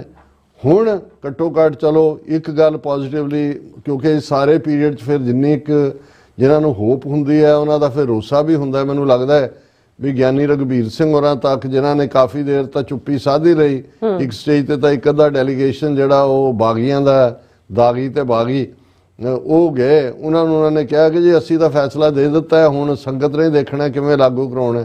ਉਦੋਂ ਮੈਨੂੰ ਲੱਗਾ ਵੀ ਉਹਨਾਂ ਨੇ ਪੱਲਾ ਝਾੜ ਲਿਆ ਕਿ ਵੀ ਸਾਡਾ ਕੁਝ ਨਹੀਂ। ਪਰ ਮੈਨੂੰ ਲੱਗਦਾ ਵੀ ਇਹ ਬਾਹਰਲੇ ਡਾਲਰ ਵੀ ਭਾਰੇ ਨੇ, ਹੋਰ ਵੀ ਜਿਹੜਾ ਹੈ ਉਹਨਾਂ ਨੇ ਵੀ ਜਿਹੜਾ ਇੱਕ ਚਿਪਸ ਵਾਲੀਆਂ ਚੰਗੀਆਂ ਕੋਠੀਆਂ ਵੀ ਬਣਾਉਣੀਆਂ ਨੇ, ਉਹ ਤਾਂ ਸਿੱਖ ਤਾਂ ਫਿਰ ਉਹਨਾਂ ਨੂੰ। ਸੋ ਮੈਨੂੰ ਇਹ ਲੱਗਦਾ ਵੀ ਇਸ ਪੀਰੀਅਡ ਦੇ ਵਿੱਚ ਉਹਨਾਂ ਨੂੰ ਇੰਨੀ ਕੁ ਜਿਹੜਾ ਜਥੇਦਾਰ ਨੂੰ ਵੀ ਜਿਹੜੀ ਹੈ ਉਹ ਸੰਗਤ ਰਾਹੀਂ ਹੌਸਲਾ ਮਿਲਿਆ ਕਿ ਉਹਨਾਂ ਨੇ ਇੱਕ ਪ੍ਰੈਸ ਕਾਨਫਰੰਸ ਸੱਦ ਲਈ। ਉਹਦੇ 'ਚ ਉਹਨਾਂ ਨੇ ਮੀਡੀਆ 'ਚ ਬੜਾ ਸਪਸ਼ਟ ਕਰਤਾ। ਉਹਨਾਂ ਨੇ ਕਿਹਾ ਕਿ ਭਾਈ ਇਹ ਜਦੋਂ ਤੱਕ ਇਹ ਪੂਰਾ ਫੈਸਲਾ ਲਾਗੂ ਨਹੀਂ ਹੁੰਦਾ 2 ਦਸੰਬਰ ਦਾ, ਕੋਈ ਪਾਰਟ ਨਹੀਂ ਹੈ। ਔਰ ਉਹਨਾਂ ਨੇ ਇਸ ਦੇ ਉੱਤੇ ਗਿਆਨੀ ਹਰਪ੍ਰੀਤ ਸਿੰਘ ਦੇ ਮੁੱਦੇ ਤੇ ਵੀ ਕਿਹਾ ਕਿ ਜੀ ਉਹਨਾਂ ਨੇ 5 ਪਿਆਰਿਆਂ ਦੇ ਸਾਹਮਣੇ ਖਲੋ ਕੇ ਜੋ ਕਹਿ ਦਿੱਤਾ ਹੈ ਉਹ ਬਿਲਕੁਲ ਸਪਸ਼ਟੀਕਰਨ ਹੈ, ਇਹਨਾਂ ਨੂੰ ਕੋਈ ਹੱਕ ਨਹੀਂ ਹੈ ਉਹਦੀ ਪੜਤਾਲ ਕਰਨ ਦਾ। ਔਰ ਹੁਣ ਇਸ ਸਾਰੇ 'ਚ ਇਹ ਹੈ ਕਿ ਜੀ ਹੁਣ ਫੇਰ ਇੱਕ ਖਬਰ ਹੈ ਕਿ ਜੀ 8 ਤਰੀਕ ਨੂੰ ਅਕਾਲੀਆਂ ਦਾ ਇੱਕ ਡੈਲੀਗੇਸ਼ਨ ਮਿਲੇਗਾ ਅਕਾਲ ਤਖਤ ਦੇ ਜਥੇਦਾਰ ਨੂੰ। ਉਹਨਾਂ ਨੂੰ ਦੱਸੇਗਾ ਕਿ ਜੀ ਜੇ ਤੁਹਾਡੇ ਹੁਕਮ ਅਨੁਸਾਰ ਅਸੀਂ ਕਮੇਟੀ ਬਣਾ ਕੇ ਭਰਤੀ ਕਰਦੇ ਹਾਂ ਤੇ ਉਹ ਇਲੈਕਸ਼ਨ ਕਮਿਸ਼ਨ ਔਰ ਸਾਡੀ ਪਾਰਟੀ ਦੀ ਮਾਨਤਾ ਰੱਦ ਹੋ ਜਾਏਗੀ, ਅਸੀਂ ਕਨਸਟੀਟਿਊਸ਼ਨ ਦੇ ਮੁਤਾਬਕ ਹਾਂ, ਅਸੀਂ ਦੂਸਰੇ। ਹੁਣ ਇਹਨਾਂ ਬੇਸ਼ਰਮਾਂ ਨੂੰ ਇੱਕ ਪਾਸੇ ਤਾਂ ਜਦੋਂ ਇਹ ਜਾਂਦੇ ਨੇ ਕਿ ਅਕਾਲ ਤਖਤ ਸੁਪਰੀਮ ਹੈ, ਅਕਾਲ ਤਖਤ ਅਕਾਲ ਦਾ ਤਖਤ ਹੈ, ਇਹਦੇ ਸਾਹਮਣੇ ਸਾਰੇ ਦੁਨੀਆ ਦੇ ਤਖਤ ਝੁਕਦੇ ਨੇ। ਜੇ ਸਾਰੇ ਦਾ ਸਾਰਾ ਅਕਾਲੀ ਦਲ ਜਿਹੜਾ ਹੈ ਉਹ ਇਲੈਕਸ਼ਨ ਕਮਿਸ਼ਨ ਜਾਂ ਦੂਜਾ ਬਣ ਕੇ ਇਹਨਾਂ ਨੂੰ ਜੇਲ੍ਹਾਂ 'ਚ ਵੀ ਸੁੱਟ ਦਿਓ, ਫਿਰ ਵੀ ਅਕਾਲ ਤਖਤ ਦੀ ਅਥਾਰਟੀ ਨੂੰ ਜਿਹੜਾ ਹੈ ਉਹ ਕਿਸੇ ਨੂੰ ਚੈਲੰਜ ਕਰਨ ਦਾ ਹੱਕ ਨਹੀਂ ਹੋਣਾ ਚਾਹੀਦਾ। ਨਹੀਂ ਇਲੈਕਸ਼ਨ ਨਾ ਅਸੀਂ ਤਾਂ ਬਿਲੀਵ ਹੀ ਨਹੀਂ ਕਰਦੇ ਉਹਨਾਂ ਦੇ, ਸਗੋਂ ਚੰਗਾ ਹੈ ਇਹਨਾਂ ਨੂੰ ਰਿਜੈਕਟ ਕਰਨ। ਇਹਨਾਂ ਨੂੰ ਸਮਝ ਆਇਆ ਕਿ ਵੀ ਅਸੀਂ ਇਹਨਾਂ ਦੇ ਕਨਸਟੀਟਿਊਸ਼ਨ ਦਾ ਹਿੱਸਾ ਨਹੀਂ ਹੈ। ਤੁਸੀਂ ਤਾਂ ਪਹਿਲਾਂ ਹੀ ਬੇਗੈਰਤੀ ਕਰਦੇ ਰਹੇ ਹੋ। ਇੱਕ ਪਾਸੇ ਅਕਾਲੀ ਦਲ ਦੇ ਦੋਵੇਂ ਨੁਮਾਇੰਦੇ ਹੁਕਮ ਸਿੰਘ ਔਰ ਭੁਪਿੰਦਰ ਸਿੰਘ ਮਾਨ ਜਿਨ੍ਹਾਂ ਨੇ ਇੰਡੀਅਨ ਕਨਸਟੀਟਿਊਸ਼ਨ ਦੇ ਖਰੜੇ ਤੇ ਦਸਤਖਤ ਨਹੀਂ ਸੀ ਕੀਤੇ, ਤੁਹਾਨੂੰ ਤਾਂ 1950 ਤੋਂ ਹੀ ਇਲੈਕਸ਼ਨ 'ਚ ਜਾਣਾ ਹੀ ਨਹੀਂ ਸੀ ਚਾਹੀਦਾ। ਸੌਂਹਾਂ ਖਾ ਕੇ ਜਾਂਦੇ ਹੋ, ਇੱਥੇ ਆ ਕੇ ਵੀ ਕਹਿੰਦੇ ਹੋ ਜੀ ਅਕਾਲ ਤਖਤ। ਹੁਣ ਅਕਾਲ ਤਖਤ ਤੁਹਾਡੇ ਇਲੈਕਸ਼ਨ ਕਮਿਸ਼ਨ ਤੇ ਤੁਹਾਡੇ ਸੁਪਰੀਮ ਕੋਰਟ ਤੇ ਤੁਹਾਡੇ ਦੂਜੇ ਦੇ ਥੱਲੇ ਹੈ। ਔਰ ਇਹ ਆਲਰੇਡੀ ਜਦੋਂ ਇੱਕ ਸਟੇਜ ਤੇ ਗਿਆਨੀ ਜਥੇਦਾਰ ਗੁਰਦਿਆਲ ਸਿੰਘ ਅਜਨੋਆ ਨੇ ਤਾਂ ਪ੍ਰੋਪਰ ਇੱਕ ਸਿਸਟਮ ਬਣਾਇਆ ਸੀ ਅਕਾਲੀਆਂ ਦਾ ਭੰਗ ਕਰਕੇ। ਉਦੋਂ ਵੀ ਇੱਕ ਪਟੀਸ਼ਨ ਜਿਹੜੀ ਆ ਉਹ ਹਾਈ ਕੋਰਟ 'ਚ ਕੀਤੀ ਗਈ ਸੀ ਕਿ ਜੀ ਇਹ ਧਾਰਮਿਕ ਜਥੇਬੰਦੀ ਦਖਲਅੰਦਾਜ਼ੀ ਨਹੀਂ ਕਰ ਸਕਦੀ। ਔਰ ਜਥੇਦਾਰ ਅਜਨੋਆ ਨੂੰ ਤਲਬ ਕੀਤਾ ਸੀ ਹਾਈ ਕੋਰਟ ਨੇ ਕਿ ਸੰਮਣ ਭੇਜੇ ਸੀ। ਉਹਨਾਂ ਨੇ ਕਿਹਾ ਮੈਂ ਅਕਾਲ ਤਖਤ ਦਾ ਜਥੇਦਾਰ ਹਾਂ, ਕਿਸੇ ਤੁਹਾਡੇ ਦੁਨਿਆਵੀ ਕੋਰਟ ਨੂੰ ਜਵਾਬ ਦੇ ਨਹੀਂ ਹੈ। ਉਹ ਬਿਲਕੁਲ ਨਹੀਂ ਸੀ ਗਏ, ਉਹਨਾਂ ਨੂੰ ਆਪ ਹੀ ਖੁਰਦ-ਬੁਰਦ ਕਰਨਾ ਪਿਆ ਸੀ। ਔਰ ਇੱਥੇ ਮੈਂ ਇਹ ਸਮਝਦਾ ਕਿ ਵੀ ਇਹ ਇਹਨਾਂ ਦੀ ਬਦਨੀਅਤ ਔਰ ਬੇਈਮਾਨ ਔਰ ਜਿਸ ਕਿਸਮ ਦਾ ਇਹਨਾਂ ਦਾ ਹਾਲ ਹੈ, ਮੈਨੂੰ ਲੱਗਦਾ ਵੀ ਇਹ ਨਾਰਾਇਣ ਸਿੰਘ ਚੌੜੇ ਨੇ ਤਾਂ ਖੜਾਕਾ ਕਰਕੇ ਇਹਨਾਂ ਨੂੰ ਸੁਣਾ ਦਿੱਤਾ ਸੀ। ਪਰ ਜਿਸ ਕਿਸਮ ਦੀ ਇਹਨਾਂ ਦੀ ਜ਼ਹਿਨੀਅਤ ਹੈ ਕੋੜੀ, ਔਰ ਕੋੜ ਦੀ ਮੈਂ ਉਹ ਗੱਲ ਕਰਦੇ ਹਾਂ ਅਖਾਣ ਰਾਹੀਂ ਆਇਆ ਭਾਵੇਂ, ਪਰ ਮੈਨੂੰ ਲੱਗਿਆ ਵੀ ਇਹ ਜ਼ਹਿਨੀ ਤੌਰ ਤੇ ਕੋੜੀ ਨੇ। ਇਹਨਾਂ ਤੋਂ ਕੋਈ ਜਿਹੜਾ ਹੈ ਹੁਣ ਇਹਨਾਂ ਦੇ ਖਾਤਮੇ ਦਾ ਹੀ ਵਕਤ ਹੈ, ਜਿਹਨੂੰ ਖੁਦ ਹੀ ਹਰਸਿਮਰਨ ਕੌਰ ਨੇ ਮੰਗਿਆ ਹੋਇਆ ਗੁਰੂ ਰਾਮਦਾਸ ਦੇ ਦਰਬਾਰ 'ਚ ਖਲੋ ਕੇ ਕਿ ਸਾਡਾ ਕੱਖ ਨਾ ਰਹੇ। ਤੇ ਮੇਰਾ ਖਿਆਲ ਹੈ ਕਿ ਵੀ ਕੌਮ ਨੂੰ ਵੀ ਘੱਟੋ ਘੱਟ ਹਰਸਿਮਰਨ ਕੌਰ ਦੀ ਅਰਦਾਸ ਤੇ ਯਕੀਨ ਕਰ ਲੈਣਾ ਚਾਹੀਦਾ ਕਿ ਵੀ ਉਹਨੇ ਆਪ ਹੀ ਮੰਗਿਆ ਕਿ ਸਾਡਾ ਕੱਖ ਨਾ ਰਹੇ ਤੇ ਇਹਨਾਂ ਨੂੰ ਜਿਹੜਾ ਉਹ ਕੱਖ ਦੇ ਵਿੱਚ ਹੀ ਕਨਵਰਟ ਕਰੋ। ਇਹ ਇਸੇ ਦੇ ਇਹ ਹੱਕਦਾਰ ਨੇ। ਜੀ ਡਾਕਟਰ ਸਾਹਿਬ ਤੁਹਾਡਾ ਬਹੁਤ ਬਹੁਤ ਸ਼ੁਕਰੀਆ। ਸੋ ਥਲੇ ਨਾ ਬ੍ਰੇਕ ਵਿਊਅਰਸ ਤੁਸੀਂ ਇਸ ਤਰ੍ਹਾਂ ਜੁੜੇ ਰਹਿਣਾ। ਮਿਲਦੇ ਹਾਂ after this short break.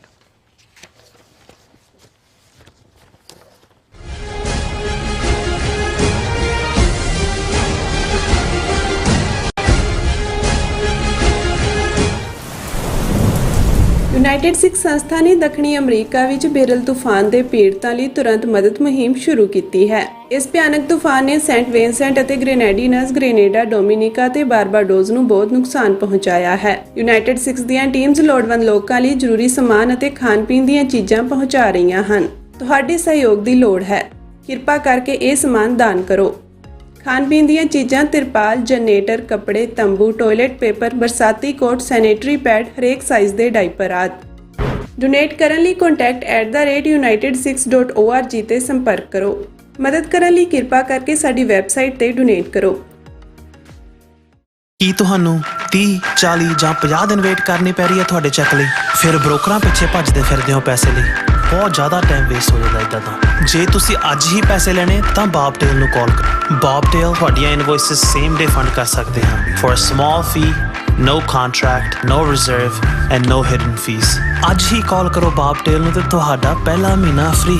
410 204 2084 again 410 204 2084।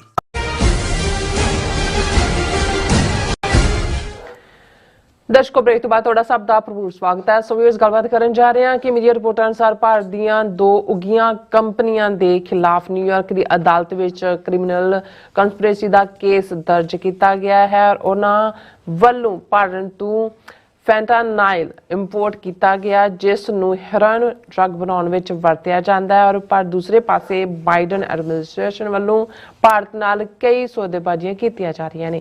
ਸੋ ਇਸ ਬਾਰੇ ਆਪਾਂ ਗੱਲਬਾਤ ਕਰਨ ਜਾ ਰਹੇ ਹਾਂ। ਸੋ ਅਸੀਂ ਚਾਹਾਂਗੇ ਤੁਸੀਂ ਇਸੇ ਤਰ੍ਹਾਂ ਬਣੇ ਰਹਿਣਾ, ਦੇਖਣ ਸੁਣ ਲਈ ਲਿਖਣ ਲਈ ਤੁਹਾਡਾ ਸਭ ਦਾ ਬਹੁਤ ਬਹੁਤ ਸ਼ੁਕਰੀਆ ਜੀ। ਡਾਕਟਰ ਸਾਹਿਬ, ਕੀ ਕਹਿਣਾ ਚਾਹੋਗੇ? ਦੇਖੋ, ਇੱਕ ਗੱਲ ਸਮਝ ਤੋਂ ਬਾਹਰ ਹੈ, ਕਿਉਂਕਿ ਅਸੀਂ ਕੱਲ ਵੀ ਇਹਦੇ ਤੇ ਇੱਕ ਸੈਗਮੈਂਟ ਕੀਤਾ ਕਿ ਵੀ ਜਿਵੇਂ ਇਹਨਾਂ ਦਾ ਨੈਸ਼ਨਲ ਸਿਕਿਉਰਿਟੀ ਐਡਵਾਈਜ਼ਰ ਜੇਕ ਸਲੀਵਾਨ ਅਚਾਨਕ ਦਿੱਲੀ ਜਾ ਪਹੁੰਚਿਆ। ਪਹਿਲਾਂ ਐਸ ਜੈ ਸ਼ੰਕਰ ਇੱਥੇ ਬੈਠਾ ਰਿਹਾ ਔਰ ਉਹਦੀ ਲਾਸਟ ਵਿਜ਼ਿਟ ਹੈ 20 ਤਰੀਕ ਨੂੰ, ਤਾਂ ਉਹਨਾਂ ਨੇ ਆਪਣਾ ਜਿਹੜਾ ਉਹ ਛੱਡ ਦੇਣਾ ਸਭ ਕੁਝ। ਔਰ ਜਿਹੜੀ ਡੀਲ ਮਨਮੋਹਨ ਸਿੰਘ ਦੇ ਜ਼ਮਾਨੇ 'ਚ ਕੀਤੀ ਸੀ 2007-8 ਦੇ ਨੇੜੇ, ਆਲਮੋਸਟ ਇੰਨੇ ਸਾਲਾਂ ਬਾਅਦ, ਕਿ ਜਿਹੜਾ ਕੰਪਨੀਆਂ ਦੇ ਉੱਤੇ ਨਿਊਕਲੀਅਰ ਪਾਬੰਦੀਆਂ ਸੀ ਕਿ ਡੀਲ ਨਹੀਂ ਕਰ ਸਕਦੀਆਂ, ਉਹ ਪਾਬੰਦੀਆਂ ਚੁੱਕ ਦਿੱਤੀਆਂ। ਔਰ ਫਿਰ ਜਿਵੇਂ ਅਸੀਂ ਜ਼ਿਕਰ ਕੀਤਾ ਸੀ ਕਿ ਵੀ ਹੋਰ ਕੀ ਕੁੱਕ ਹੋ ਰਿਹਾ, ਕੀ ਨਹੀਂ ਹੈ, ਕੋਈ ਸਮਝ ਨਹੀਂ ਆ ਰਹੀ ਵੀ ਕੀ ਹੈ। ਹੁਣ ਵੀ ਅੱਜ 2 ਖਬਰਾਂ ਜਿਹੜੀਆਂ ਨੇ ਆਪੋਜ਼ਿਟ ਪੋਲ ਦੀਆਂ ਨੇ। ਇੱਕ ਪਾਸੇ ਤਾਂ ਅਸੀਂ ਇਹ ਖਬਰ ਵੱਡੀ ਹੈ ਕਿ 2 ਭਾਰਤ ਦੀਆਂ ਵੱਡੀਆਂ ਕੰਪਨੀਆਂ, ਜਿਨ੍ਹਾਂ ਦੇ ਵਿੱਚ ਰੌਕਸਟਰ ਕੈਮੀਕਲਸ ਐਂਡ ਐਥੋਸ ਕੈਮੀਕਲਸ, ਉਹਨਾਂ ਨੂੰ ਨਿਊਯਾਰਕ ਦੀ ਅਦਾਲਤ ਦੇ ਵਿੱਚ US ਮੈਜਿਸਟ੍ਰੇਟ ਜੱਜ ਜੋਸੈਫ ਮੈਰੂਲੋ ਨੇ, ਈਸਟਰਨ ਡਿਸਟ੍ਰਿਕਟ ਹੈ ਨਿਊਯਾਰਕ ਦਾ, ਉਹਨਾਂ ਨੂੰ ਜਿਹੜਾ ਉਹ ਡਿਟੇਨ ਕਰਨ ਦਾ ਕੰਪਨੀ ਦੇ ਮਾਲਕਾਂ ਨੂੰ ਆਰਡਰ ਕੀਤਾ ਕੋਰਟ ਨੇ। ਉਹਨਾਂ 'ਚ ਭਾਵੇਸ਼ ਲਾਥੀਆ, ਇਹ ਫਾਊਂਡਰ ਹੈ ਤੇ ਸੀਨੀਅਰ ਐਗਜ਼ੈਕਟਿਵ ਹੈ ਰੈਕਸਟਿਓਰ ਕੈਮੀਕਲਸ ਦਾ। ਔਰ ਉਹਨਾਂ ਦੇ ਉੱਤੇ ਜਿਹੜੇ ਨੇ 4 ਜਨਵਰੀ ਨੂੰ ਜਿਹੜੇ ਨੇ ਚਾਰਜ ਆਇਦ ਕੀਤੇ ਗਏ ਨੇ। ਔਰ ਜੇ ਜਿਹੜੇ ਚਾਰਜ ਨੇ ਉਹਨਾਂ ਦੇ ਉੱਤੇ ਇਹਨਾਂ ਦੇ ਮੁਤਾਬਕ ਸਜ਼ਾ ਹੋਏ ਤਾਂ ਇਹ 53 ਸਾਲ ਦੀ ਸਜ਼ਾ ਬਣਦੀ ਹੈ, ਕੈਦ, ਜੇਲ੍ਹ। ਹੁਣ ਇਸ ਸਾਰੇ 'ਚ ਕਿਉਂਕਿ ਮੇਰੇ ਲਈ ਵੀ ਇਹ ਸਾਰਾ ਬੜਾ ਇੱਕ, ਕਿਉਂਕਿ ਇਸ ਦਾ ਅਸੀਂ ਕੈਨੇਡਾ ਦੇ ਹਵਾਲੇ ਨਾਲ ਤਾਂ ਜ਼ਿਕਰ ਸੁਣਿਆ, ਜਦੋਂ ਜਸਟਿਨ ਟਰੂਡੋ ਨੂੰ ਇਹਨੇ ਟਾਰਗੇਟ ਕੀਤਾ ਪ੍ਰੈਜ਼ੀਡੈਂਟ ਟਰੰਪ ਨੇ, ਤਾਂ ਉਹਦੇ 'ਚ ਜਿੱਥੇ ਇਲੀਗਲ ਮਾਈਗ੍ਰੇਸ਼ਨ ਦੀ ਗੱਲ ਕੀਤੀ ਕਿ ਜੀ ਕੈਨੇਡਾ ਤੋਂ ਅਮਰੀਕਾ 'ਚ ਆਉਂਦੇ ਨੇ, ਉੱਥੇ ਸੀ ਕਿ ਜੀ ਇਹ ਜਿਹੜੀ ਹੈ ਫੈਂਟੇਨਾਈਲ, ਜਿਹਨੂੰ ਚਾਈਨਾ 'ਚ ਦੀ ਬਣੀ ਹੁੰਦੀ ਹੈ, ਜ਼ਿਆਦਾ ਇੰਡੀਅਨ ਕੰਪਨੀਆਂ ਵੀ ਬਣਾਉਂਦੀਆਂ ਨੇ, ਕਿ ਉਹ ਕੈਨੇਡਾ ਰਾਹੀਂ ਸਮਗਲ ਹੋ ਕੇ ਇੱਥੇ ਆਉਂਦੀ ਹੈ ਔਰ ਉਹਨੂੰ ਜਿਹੜਾ ਫਿਰ ਡਰੱਗ ਦੇ ਲਈ ਇਸਤੇਮਾਲ ਕੀਤਾ ਜਾਂਦਾ ਐਜ਼ ਏ ਡਰੱਗ।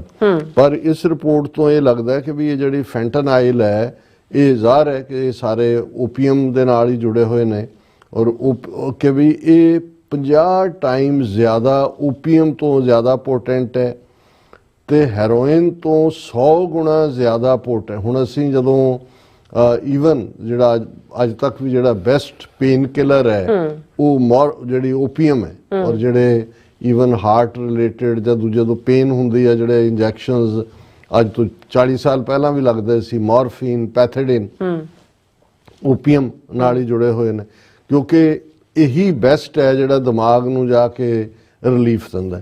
ਹੁਣ ਇਹ ਜਿਹੜੀ ਫੈਂਟਨਾਈਲ ਹੈ, ਇਹ 50 ਟਾਈਮ ਜ਼ਿਆਦਾ ਪੋਟੈਂਟ ਹੈ ਓਪੀਅਮ ਨਾਲੋਂ, ਤੇ ਹੈਰੋਇਨ ਉਹਦਾ ਫਰਦਰ ਉਹਦਾ ਫਾਈਨ ਕਰਕੇ ਡਰੱਗ ਬਣਾਈ ਉਹਦੇ ਨਾਲੋਂ 100 ਟਾਈਮਸ ਮੋਰ ਹੈ। ਹੁਣ ਇਹ ਜਿਹੜੇ ਚਾਰਜ ਹੈ ਕਿ ਵੀ allege these companies and a company founder and senior executive who is now in custody conspired to distribute and import fentanyl precursor chemicals from India to the United States and Mexico, said Attorney General Merrick Garland। ਹੁਣ ਜਿਹੜੇ charge ਨੇ already ਫੜ ਲਏ ਨੇ ਔਰ ਜੇ conviction ਹੋਈ 53 ਸਾਲ ਸਜ਼ਾ ਹੋਏਗੀ। ਉਹਨਾਂ ਨੇ ਕਿਹਾ ਜੀ ਇਹ ਇੰਡੀਆ ਤੋਂ ਇਹਨੂੰ ਫੈਂਟਨਾਈਲ ਨੂੰ ਕਰ ਰਹੇ ਨੇ ਔਰ ਇਹ ਜਿਹੜਾ ਫਿਰ ਡਰੱਗਸ ਦੇ ਤੌਰ ਦੇ ਉੱਤੇ ਇਹਨੂੰ ਡਿਸਟਰੀਬਿਊਟ ਕਰਦੇ ਨੇ ਅਮਰੀਕਾ ਔਰ ਮੈਕਸੀਕੋ ਦੇ ਵਿੱਚ। ਔਰ ਉਹਨਾਂ ਨੇ ਕਿਹਾ ਵੀ ਕਿਉਂਕਿ ਇਸ ਵੇਲੇ ਅਮਰੀਕਾ 'ਚ ਇੱਕ ਵੱਡੀ ਜੰਗ ਹੈ। ਅਸੀਂ ਇਸ ਲਈ ਡਰੱਗਸ ਦੇ ਅਗੇਂਸਟ ਜਿਹੜੇ ਫੋਰਨ ਪ੍ਰੀਕਰਸਰ ਕੈਮੀਕਲ ਐਕਸਪੋਰਟਰਸ ਨੇ ਇਹਨਾਂ ਕੰਪਨੀਆਂ ਵਾਂਗ, ਇਹਨਾਂ ਨੂੰ ਅਸੀਂ ਇਹ ਮੈਸੇਜ ਦੇਣਾ ਚਾਹੁੰਦੇ ਹਾਂ ਕਿ ਵੀ because the best way to stop illicit fentanyl from killing Americans and devastating communities is by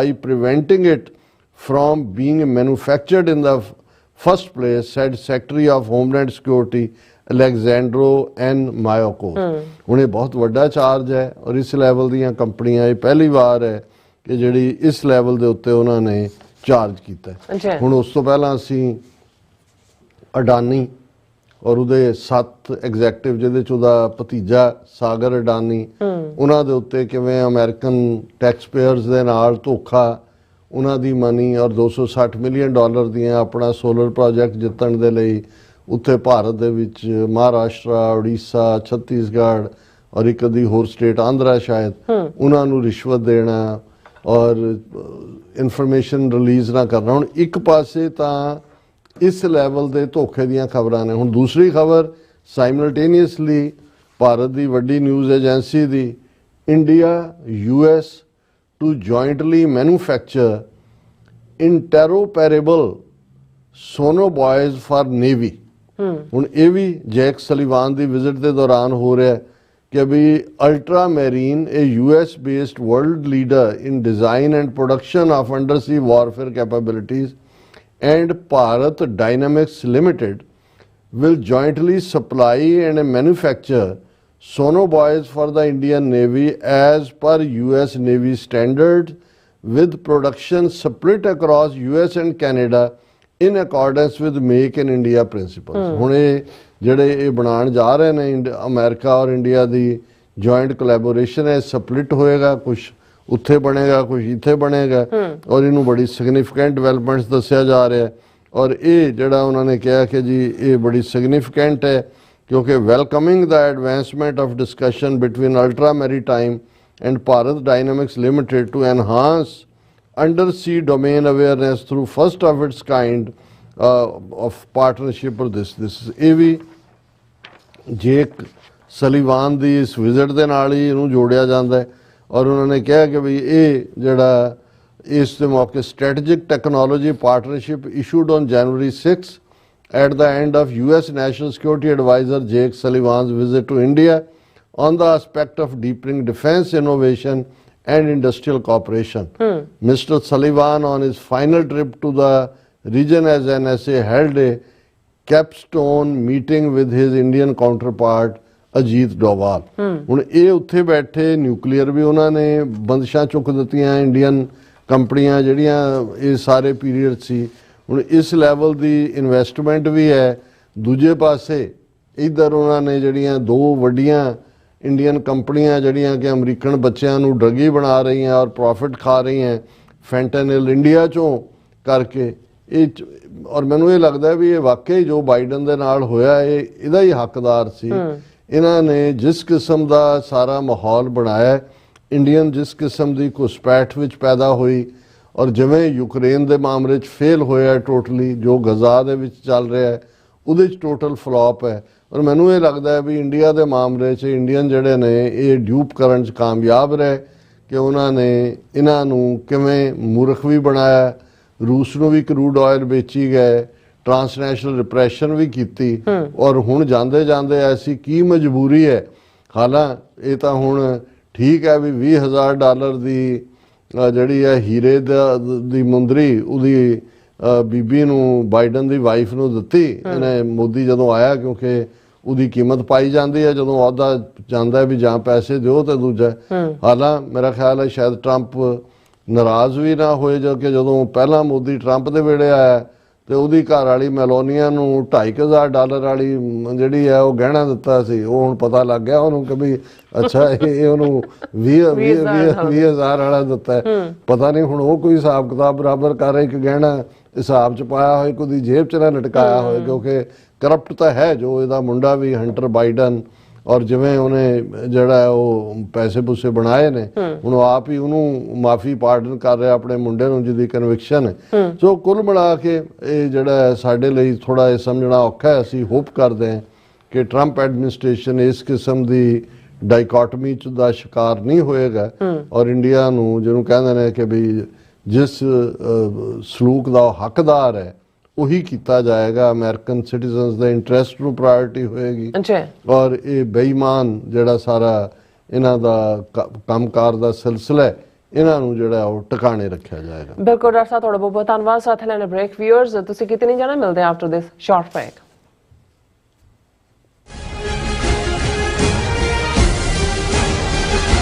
ਕੀ ਤੁਹਾਨੂੰ 30, 40 ਜਾਂ 50 ਦਿਨ ਵੇਟ ਕਰਨੀ ਪੈ ਰਹੀ ਹੈ ਤੁਹਾਡੇ ਚੈੱਕ ਲਈ? ਫਿਰ ਬ੍ਰੋਕਰਾਂ ਪਿੱਛੇ ਭੱਜਦੇ ਫਿਰਦੇ ਹੋ ਪੈਸੇ ਲਈ, ਬਹੁਤ ਜ਼ਿਆਦਾ ਟਾਈਮ ਵੇਸਟ ਹੋ ਜਾਂਦਾ ਇੱਦਾਂ ਤਾਂ। ਜੇ ਤੁਸੀਂ ਅੱਜ ਹੀ ਪੈਸੇ ਲੈਣੇ ਤਾਂ ਬੌਬਟੇਲ ਨੂੰ ਕਾਲ ਕਰੋ। ਬੌਬਟੇਲ ਤੁਹਾਡੀਆਂ ਇਨਵੋਇਸਿਸ ਸੇਮ ਡੇ ਫੰਡ ਕਰ ਸਕਦੇ ਹਾਂ for a small fee, no contract, no reserve and no hidden fees। ਅੱਜ ਹੀ ਕਾਲ ਕਰੋ ਬੌਬਟੇਲ ਨੂੰ ਤੇ ਤੁਹਾਡਾ ਪਹਿਲਾ ਮਹੀਨਾ ਫ੍ਰੀ। 410 204 2084। ਅਗੇਨ 410 204 2084। ਕੀ ਤੁਸੀਂ ਆਪਣੇ ਟੈਕਸਿਸ ਨੂੰ ਲੈ ਕੇ ਚਿੰਤਤ ਹੋ? ਤੁਸੀਂ ਆਪਣੀ ਕਮਾਈ ਲਈ ਮਿਹਨਤ ਕਰਦੇ ਹੋ, ਭਾਵੇਂ ਤੁਸੀਂ ਨੌਕਰੀ ਵਿੱਚ ਹੋਵੋ ਜਾਂ ਆਪਣਾ ਬਿਜ਼ਨਸ ਚਲਾਉਂਦੇ ਹੋ। ਜਦੋਂ ਟੈਕਸ ਭਰਨ ਦਾ ਸਮਾਂ ਆਉਂਦਾ ਹੈ ਤਾਂ ਤੁਹਾਨੂੰ ਇੱਕ ਭਰੋਸੇਯੋਗ ਟੈਕਸ ਅਕਾਊਂਟੈਂਟ ਦੀ ਲੋੜ ਹੈ ਜੋ ਟੈਕਸ ਬੈਲੈਂਸ ਦਾ ਤੁਹਾਡੇ ਪੱਖ ਵਿੱਚ ਜਾਣਾ ਯਕੀਨੀ ਬਣਾਵੇ। ਸਿਆਟਲ ਦੀ ਜਾਣੀ ਪਛਾਣੀ company accurate accountants and taxes ਤੁਹਾਡੀ ਸੇਵਾ ਵਿੱਚ ਹਾਜ਼ਰ ਹੈ। ਅਸੀਂ ਹਰ ਤਰ੍ਹਾਂ ਦੇ ਟੈਕਸ ਭਰਨ ਵਿੱਚ ਤੁਹਾਡੀ ਮਦਦ ਕਰਾਂਗੇ। ਟੈਕਸ ਸੰਬੰਧੀ ਕਿਸੇ ਵੀ ਤਰ੍ਹਾਂ ਦੇ ਸਵਾਲ ਲਈ ਅੱਜ ਹੀ ਸਾਡੇ ਤੱਕ ਪਹੁੰਚ ਕਰੋ। Accurate accountants and Texas.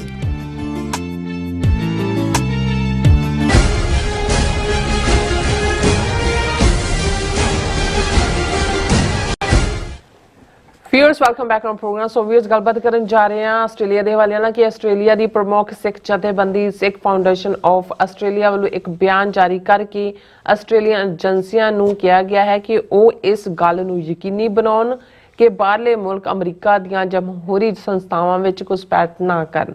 ਸੋ ਇਸ ਬਾਰੇ ਆਪਾਂ ਗੱਲਬਾਤ ਕਰਨ ਜਾ ਰਹੇ ਹਾਂ। ਸੋ ਅਸੀਂ ਚਾਹਾਂਗੇ ਕਿ ਤੁਸੀਂ ਇਸੇ ਤਰ੍ਹਾਂ ਬਣੇ ਰਹਿਣਾ, ਦੇਖਣ ਸੁਣ ਲਿਆ, ਲਿਖਣ ਲਈ ਤੁਹਾਡਾ ਸਭ ਦਾ ਬਹੁਤ ਬਹੁਤ ਸ਼ੁਕਰੀਆ। ਜੀ ਡਾਕਟਰ ਸਾਹਿਬ, ਕੀ ਕਹਿਣਾ ਚਾਹੋਗੇ? ਦੇਖੋ, ਇਸ ਵੇਲੇ ਜਿੱਥੇ ਕਿ ਜਿਵੇਂ ਕੈਨੇਡਾ ਦੇ ਹਵਾਲੇ ਨਾਲ ਅਸੀਂ ਦੇਖਿਆ ਵੀ ਜਸਟਿਨ ਟਰੂਡੋ ਆਉਣ ਵਾਲੇ ਸਮੇਂ 'ਚ ਆਪਣਾ ਅਹੁਦਾ ਛੱਡਣ ਵਾਲੇ ਨੇ। ਹਾਲਾਂ ਪਾਰਲੀਮੈਂਟ ਨੂੰ ਸਸਪੈਂਡ ਕਰ ਦਿੱਤਾ ਗਿਆ ਹੈ। ਉਹਨਾਂ ਦੀ ਪਾਰਟੀ ਦੇ ਵਿੱਚ ਪਾਰਟੀ ਲੀਡਰ ਦੀ ਚੋਣ ਹੋਏਗੀ ਔਰ ਉਸ ਤੋਂ ਬਾਅਦ ਜਿਹੜਾ ਹੈ ਉਹ ਸਨੈਪ ਪੋਲ ਵੀ ਹੋ ਸਕਦਾ ਅਰਲੀ ਔਰ ਜਿਹੜਾ ਹੈ ਉਹ ਕਿਉਂਕਿ ਅਕਤੂਬਰ 'ਚ ਵੈਸੇ ਵੀ ਡਿਊ ਹੈ। ਸੋ ਉੱਥੇ ਜਦੋਂ ਤੁਸੀਂ ਭਾਰਤੀ ਮੀਡੀਆ ਦੇਖਦੇ ਹੋ ਉਹਨਾਂ ਦੇ ਜਿਹੜੇ ਸੋ ਕਾਲਡ ਬੜੇ ਨਿਊਟਰਲ ਐਨਾਲਿਸਟ ਸੀ ਉਹਨਾਂ ਦੇ ਚਿਹਰਿਆਂ ਤੋਂ ਵੀ ਜਾਂ ਉਹਨਾਂ ਦੇ ਬੋਲਾਂ 'ਚੋਂ ਵੀ ਤੁਹਾਨੂੰ ਖੁਸ਼ੀ ਝਲਕਦੀ ਨਜ਼ਰ ਆਉਂਦੀ ਹੈ ਜਿਵੇਂ ਭਾਰਤ ਦਾ ਦੁਸ਼ਮਣ ਜਸਟਿਨ ਟਰੂਡੋ ਜਿਹੜਾ ਉਹ ਚੱਲਦਾ ਹੋਇਆ। ਹਾਲਾਂਕਿ ਕਹਾਣੀ ਬਿਲਕੁਲ ਉਹਨਾਂ ਨੂੰ ਇਹ ਨਹੀਂ ਪਤਾ ਹੈ ਕਿ ਵੀ ਇਹ ਭਾਰਤ ਵਾਂਗ ਨਹੀਂ ਹੈ ਕਿ ਵੀ ਕੋਈ ਇਸ਼ੂ ਕਿਸੇ ਇੱਕ ਬੰਦੇ ਨਾਲ ਜੁੜਿਆ ਹੁੰਦਾ ਹੈ ਤੇ ਬੰਦਾ ਚਲਾ ਗਿਆ ਤਾਂ ਇਸ਼ੂ ਚਲਾ ਗਿਆ। ਜਿਹੜੀ ਫੋਰਨ ਇੰਟਰਫੇਰੈਂਸ ਦੇ ਮਾਮਲੇ ਦੀ ਇਨਕੁਆਇਰੀ ਹੈ ਜਿਹਦੀ 31 ਜਨਵਰੀ ਤੱਕ ਰਿਪੋਰਟ ਆਉਣੀ ਹੈ ਉਹ ਵੀ ਬਰਾਬਰ ਜਾਰੀ ਹੈ।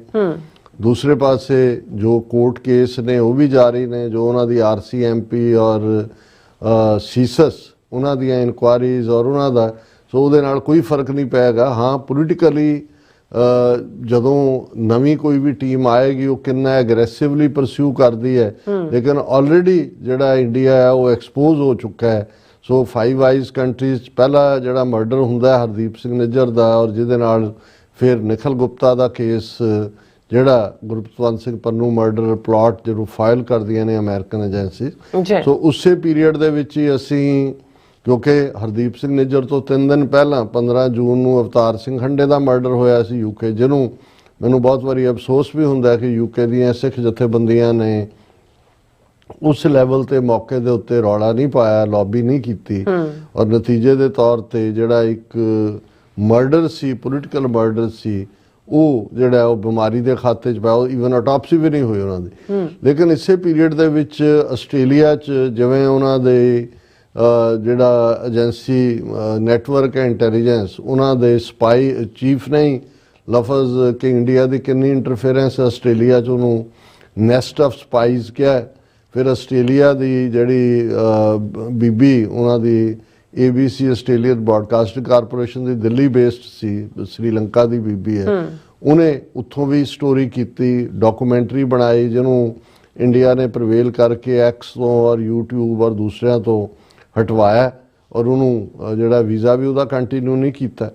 ਸੋ ਇਸ ਸਾਰੇ ਦੇ ਨਾਲ ਅਸੀਂ ਦੇਖਦੇ ਹਾਂ ਕਿ ਵੀ ਈਵਨ ਯੂਕੇ ਦੇ ਹਵਾਲੇ ਨਾਲ BBC ਦੀ 2 ਪਾਰਟ ਡਾਕੂਮੈਂਟਰੀ ਜਿਹੜੀ ਮੋਦੀ ਦੇ ਉੱਤੇ ਸੀ ਉਹਨੂੰ ਵੀ ਉਹਨਾਂ ਨੇ ਸੋਸ਼ਲ ਪਲੇਟਫਾਰਮ ਤੋਂ ਹਟਵਾਇਆ, ਪਰ ਕਿਉਂਕਿ ਯੂਕੇ ਦੇ ਵਿੱਚ ਰਿਸ਼ੀ ਸੁਨਕ ਆ ਚੁੱਕਾ ਸੀ ਔਰ ਉਸ ਲੈਵਲ ਦਾ ਰਿਐਕਸ਼ਨ ਨਹੀਂ ਹੋਇਆ। ਔਰ ਆਸਟ੍ਰੇਲੀਆ 'ਚ ਵੀ ਜਿਹੜਾ ਪ੍ਰਾਈਮ ਮਿਨਿਸਟਰ ਐਲਬਨੀ ਹੈ, ਜਿਵੇਂ ਉਹਨੇ ਕੋਰਟ ਕੀਤਾ ਮੋਦੀ ਨੂੰ, ਉਹ ਭਾਵੇਂ ਗੁਜਰਾਤ 'ਚ ਕ੍ਰਿਕਟ ਸਟੇਡੀਅਮ ਦਾ ਦੌਰਾ ਸੀ ਜਾਂ ਮੋਦੀ ਜਦੋਂ ਆਸਟ੍ਰੇਲੀਆ 'ਚ ਆਇਆ।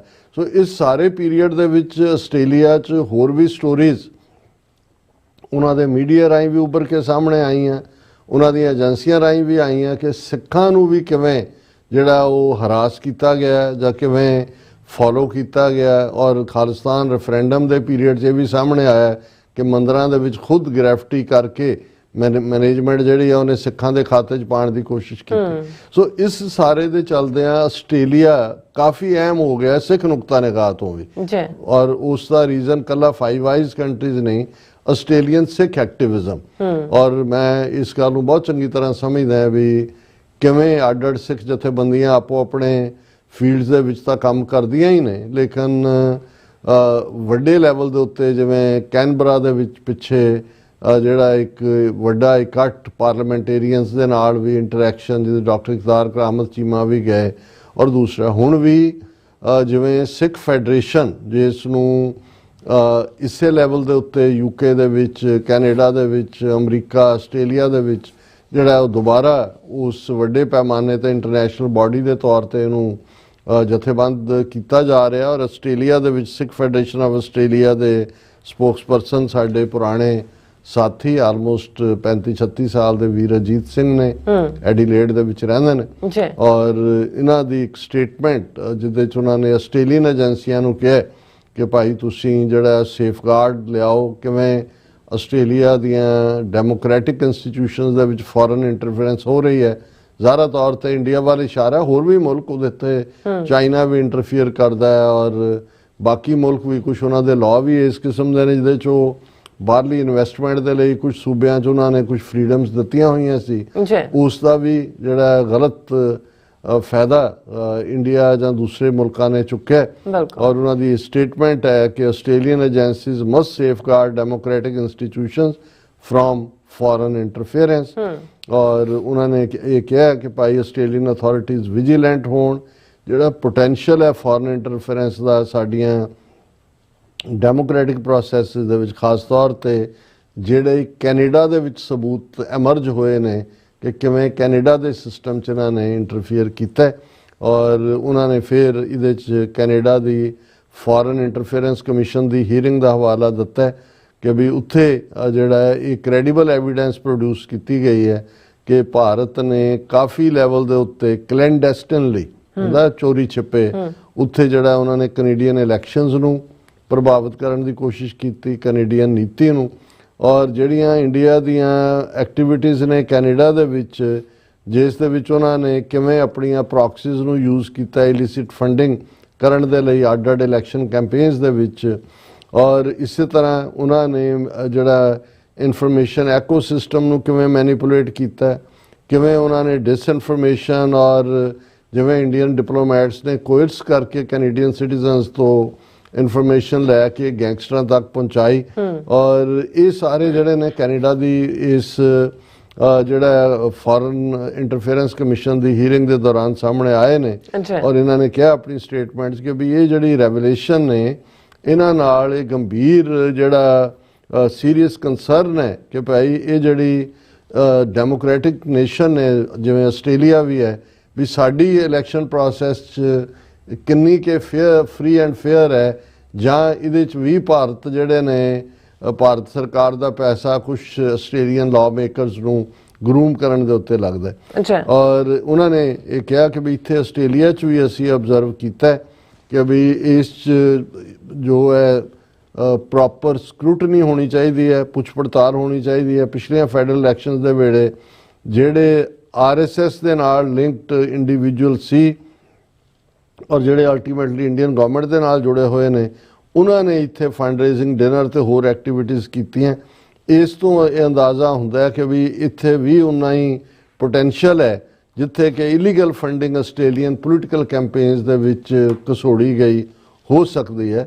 ਔਰ ਜਦੋਂ ਕਿ ਆਸਟ੍ਰੇਲੀਆ ਹੁਣ ਜਿੱਥੇ ਨਵੀਆਂ ਚੋਣਾਂ ਆਉਣ ਵਾਲੀਆਂ ਨੇ, ਇਹ ਬੜਾ ਅਹਿਮ ਹੈ ਕਿ ਸਾਡੀਆਂ ਏਜੰਸੀਜ਼ ਇਸ ਗੱਲ ਨੂੰ ਪ੍ਰਾਇਓਰਟਾਈਜ਼ ਕਰਨ ਕਿ ਕੋਈ ਵੀ ਵਿਦੇਸ਼ੀ ਦਖਲਅੰਦਾਜ਼ੀ ਫੰਡਿੰਗ ਦੇ ਹਵਾਲੇ ਨਾਲ ਜਾਂ ਅਦਰਵਾਈਜ਼ ਨਾ ਹੋਏ, ਕਿਉਂਕਿ ਐਵਰੇਜ ਆਸਟ੍ਰੇਲੀਅਨ ਸਿਟੀਜ਼ਨਸ ਦੇ ਮੌਲਿਕ ਅਧਿਕਾਰਾਂ ਦੀ ਰੱਖਿਆ ਕਰਨੀ ਇਹ ਜਿਹੜੀ ਹੈ ਟੌਪ ਪ੍ਰਾਇਰਟੀ ਹੋਣੀ ਚਾਹੀਦੀ ਹੈ। ਕੋਈ ਵੀ ਫੋਰਨ ਸਟੇਟ ਦੀ ਆਸਟ੍ਰੇਲੀਅਨ ਡੈਮੋਕ੍ਰੈਟਿਕ ਸਿਸਟਮ 'ਚ ਜਿਹੜੀ ਇੰਟਰਫੀਅਰੈਂਸ ਹੈ, ਉਹ ਜਿਹੜਾ ਪਬਲਿਕ ਟਰਸਟ ਹੈ, ਲੋਕਾਂ ਦਾ ਵਿਸ਼ਵਾਸ ਹੈ ਸਿਸਟਮ ਦੇ ਉੱਤੇ, ਇਸ ਨੂੰ ਤੋੜਦੀ ਹੈ ਔਰ ਇਹ ਕਿਸੇ ਵੀ ਹਾਲਤ 'ਚ ਇਸ ਨੂੰ ਟੋਲਰੇਟ ਨਹੀਂ ਕਰਨਾ ਚਾਹੀਦਾ।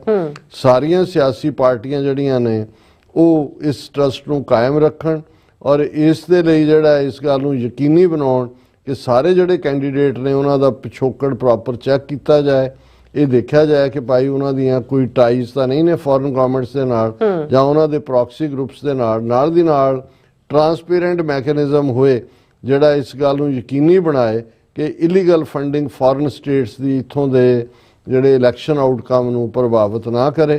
ਫਿਰ ਉਹਨਾਂ ਨੇ ਜਿਹੜੇ ਨੇ 4 ਪੁਆਇੰਟ ਨੁਕਤੇ ਦਿੱਤੇ ਨੇ। ਉਹਨਾਂ ਨੇ ਕਿਹਾ ਕਿ ਵੀ ਅਸੀਂ ਇਹ ਅਪੀਲ ਕਰਦੇ ਹਾਂ ਆਸਟ੍ਰੇਲੀਅਨ ਗਵਰਨਮੈਂਟ ਨੂੰ ਅਤੇ ਇੰਟੈਲੀਜੈਂਸ ਏਜੰਸੀਜ਼ ਨੂੰ, number 1, monitor closely for any signs of foreign interference in political campaigns and elections ਕਿ ਜਿਹੜੇ ਸਿਆਸੀ ਮੁਹਿੰਮ ਚੱਲਦੀ ਹੈ ਔਰ ਸਿਆਸਤ ਇਲੈਕਸ਼ਨਾਂ ਦੇ ਵਿੱਚ ਫੋਰਨ ਇੰਟਰਫੇਰੈਂਸ ਨੂੰ ਕਲੋਜ਼ਲੀ ਮੋਨੀਟਰ ਕਰੋ ਔਰ ਇਨਵੈਸਟੀਗੇਟ ਐਕਟੀਵਿਟੀਜ਼ ਬਾਈ ਇੰਡੀਵਿਜੂਅਲਸ ਔਰ groups with known ties to foreign governments ਔਰ ਆਰਗੇਨਾਈਜੇਸ਼ਨਸ। ਔਰ ਆਲਰੇਡੀ RSS ਦਾ ਇੱਕ ਵੱਡਾ ਜਿਹੜਾ ਮੋਦੀ ਦੀ ਵਿਜ਼ਿਟ ਵੇਲੇ ਤਾਂ ਦੂਜੇ ਉਹਨਾਂ ਦੀ ਵੈਲਕਮਿੰਗ ਕਮੇਟੀ ਦੇ ਮੂਹਰੇ ਸੀ ਮਲਟੀਪਲ ਰੇਪ ਚਾਰਜਿਸ ਤੋਂ ਕਿਵੇਂ ਉਹਨੇ ਐਕਸਪਲੋਇਟ ਕੀਤਾ ਬੱਚੀਆਂ ਨੂੰ, ਉਹ ਆਲਰੇਡੀ ਜੇਲ੍ਹ ਦੀ ਹਵਾ ਖਾ ਰਿਹਾ।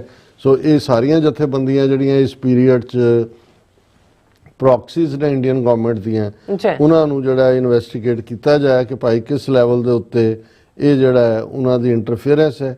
Strengthen measures to counteract foreign influence at all levels of government कि भाई सारे सेफगार्ड पैदा करो और इस ensure transparency in addressing any identified attempts at interference to manipulate public confidence कि भाई लोगों के विश्वास के नाल खेलण दे लई जिहड़े भी किसी लैवल के उत्ते कोई यतन किए जाते हैं उन्हां दे उत्ते अख होए और फिर उन्होंने क्लोज किया स्टेटमेंट नूं कि जिहड़ी इलैक्ट्रिकल प्रोसैस हुंदी है वो फेयरनैस और इंडिपेंडेंस ਇਸ ਦੇ ਉੱਤੇ ਮਬਨੀ ਹੁੰਦੀ ਹੈ। ਆਸਟ੍ਰੇਲੀਅਨ ਗਵਰਨਮੈਂਟ ਦਾ ਫਰਜ਼ ਹੈ ਕਿ ਇਹ ਜਿਹੜੇ ਪ੍ਰਿੰਸੀਪਲਸ ਨੇ ਜਿਹਦੇ ਕਿ ਆਪਣੇ ਸਿਟੀਜ਼ਨਸ ਨੂੰ ਬੇਮਤਲਬ ਕਿਸੇ ਪ੍ਰਭਾਵ ਤੋਂ ਜਾਂ ਕੋਹੀਜ਼ਨ ਜਿਹੜਾ ਦਬਾਅ ਤੋਂ ਬਚਾਉਣਾ, ਇਹ ਤੁਹਾਡਾ ਫਰਜ਼ ਹੈ। ਸਿੱਖ ਫੈਡਰੇਸ਼ਨ ਆਸਟ੍ਰੇਲੀਆ ਇਸ ਗੱਲ ਦੇ ਲਈ ਕਮਿਟਡ ਹੈ ਕਿ ਵੀ ਅਸੀਂ ਜਿਹੜੀ ਫੋਰਨ ਇੰਟਰਫੀਅਰੈਂਸ ਹੈ ਕਿਸੇ ਆਲ ਲੈਵਲ ਦੇ ਉੱਤੇ ਉਹਦੇ ਖਿਲਾਫ ਅਸੀਂ ਲੜਾਂਗੇ ਔਰ ਅਸੀਂ ਇਸ ਗੱਲ ਨੂੰ ਯਕੀਨੀ ਬਣਾਵਾਂਗੇ ਕਿ ਭਾਈ ਟਰਾਂਸਪੇਰੈਂਸੀ ਹੋਏ, ਅਕਾਊਂਟੇਬਿਲਿਟੀ ਹੋਏ ਉਹਨਾਂ ਸਾਰਿਆਂ ਦੇ ਲਈ ਜਿਹੜੇ ਲੁਕਵੇਂ ਢੰਗ ਤਰੀਕਿਆਂ ਦੇ ਨਾਲ ਫੋਰਨ ਇੰਟਰਫੇਰੈਂਸ ਕਰਦੇ ਨੇ ਔਰ ਟਰਾਂਸਨੈਸ਼ਨਲ ਰਿਪਰੈਸ਼ਨ ਦੇ ਲਈ ਜ਼ਿੰਮੇਵਾਰ ਨੇ। ਸੋ ਉਹਨਾਂ ਨੇ ਬੜੀ ਵੈਲ ਡਰਾਫਟਡ ਸਟੇਟਮੈਂਟ ਹੈ ਔਰ ਅਸੀਂ ਸਮਝਦੇ ਹਾਂ ਕਿ ਇਹ ਬੜਾ ਜ਼ਰੂਰੀ ਹੈ। ਬਹੁਤ ਵਾਰ ਸਾਡੇ ਲੋਕ ਆਪਸ 'ਚ ਬਹਿ ਕੇ ਗੱਲਾਂ ਕਰਨਗੇ ਪਰ ਇੱਕ ਲੈਟਰ ਵੀ ਜਦੋਂ ਕਿਸੇ ਸੈਨੇਟਰ, ਕਾਂਗਰਸਮੈਨ ਔਰ ਮੈਂਬਰ ਪਾਰਲੀਮੈਂਟ ਜਾਂ ਜਿਹੜੇ ਅਦਾਰੇ ਸਿਕਿਉਰਿਟੀ ਏਜੰਸੀਆਂ ਦੇ ਨੇ ਉਹਨਾਂ ਕੋਲ ਜਾਂਦਾ ਹੈ ਤੇ ਉਹ ਵੇਸਟ ਨਹੀਂ ਹੁੰਦਾ, ਉਹਨਾਂ ਨੂੰ ਫਾਈਲ 'ਚ ਰੱਖਣਾ ਪੈਂਦਾ ਹੈ। ਬਹੁਤ ਵਾਰ ਉਹਨਾਂ ਦੀਆਂ ਇਸ ਦੇ ਉੱਤੇ ਡਿਸਕਸ਼ਨਸ ਹੁੰਦੀਆਂ ਨੇ। ਸੋ ਸਾਨੂੰ ਜਿੱਥੇ ਅਸੀਂ ਬਾਕੀ ਵਰਬਲੀ ਗੱਲਾਂ ਕਰਦੇ ਹਾਂ ਉੱਥੇ ਸਾਨੂੰ ਘੱਟੋ ਘੱਟ ਪੇਪਰ ਦੇ ਉੱਤੇ ਜਾਂ ਅੱਜ ਕੱਲ੍ਹ ਤਾਂ ਜਿਹੜਾ ਹੈ ਉਹ ਬਾਈ ਇੰਟਰਨੈਟ ਤੁਸੀਂ ਭੇਜ ਦਿੰਦੇ ਹੋ, ਇਸ ਗੱਲ ਨੂੰ ਯਕੀਨੀ ਬਣਾਇਆ ਜਾਏ ਕਿ ਭਾਈ ਇਹ ਡਿਮਾਂਡ ਸਾਰੇ ਪਾਸਿਓਂ ਹੋਏ ਕਿ ਇਹ ਟਰਾਂਸਪੇਰੈਂਸੀ, ਟਰਾਂਸਨੈਸ਼ਨਲ ਰਿਪਰੈਸ਼ਨ ਕਰਨ ਵਾਲੀਆਂ ਤਾਕਤਾਂ, ਪੋਲੀਟੀਸ਼ੀਅਨਸ ਨੂੰ ਗਰੂਮ ਕਰਨ ਵਾਲੀਆਂ ਤਾਕਤਾਂ, ਜਿਹੜਾ ਕਿ ਆਸਟ੍ਰੇਲੀਆ ਦੇ ਮਾਮਲੇ 'ਚ ਇੰਡੀਪੈਂਡੈਂਟ ਇਨਵੈਸਟੀਗੇਸ਼ਨ ਹੋਏ ਤੇ ਆਸਟ੍ਰੇਲੀਆ 'ਚ ਵੀ ਕੈਨੇਡਾ ਵਾਲਾ ਜਿਹੜਾ ਮਾਡਲ ਹੈ ਉਹ ਇੰਡੀਅਨ ਏਜੰਸੀਆਂ ਨੇ ਲਾਗੂ ਕੀਤਾ ਹੋਇਆ। ਬਿਲਕੁਲ ਡਾਕਟਰ ਸਾਹਿਬ, ਤੁਹਾਡਾ ਬਹੁਤ ਬਹੁਤ ਸ਼ੁਕਰੀਆ। ਸਾਥ ਲੈਣ ਬ੍ਰੇਕ ਫਿਊਅਰਸ ਤੁਸੀਂ ਇਸੇ ਤਰ੍ਹਾਂ ਬੜੇ ਨਾਲ ਮਿਲਦੇ ਹਾਂ ਛੋਟੇ ਜਿਹੇ ਵਕਫੇ ਤੋਂ ਬਾਅਦ।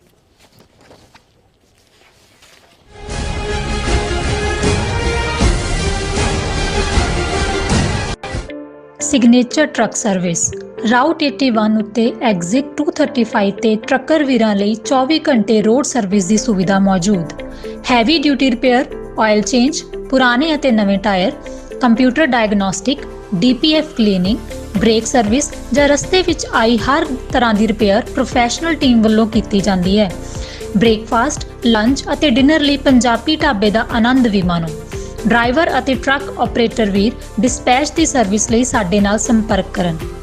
Signature truck service 58 triangle drive, Weyers Cave, Virginia 24486।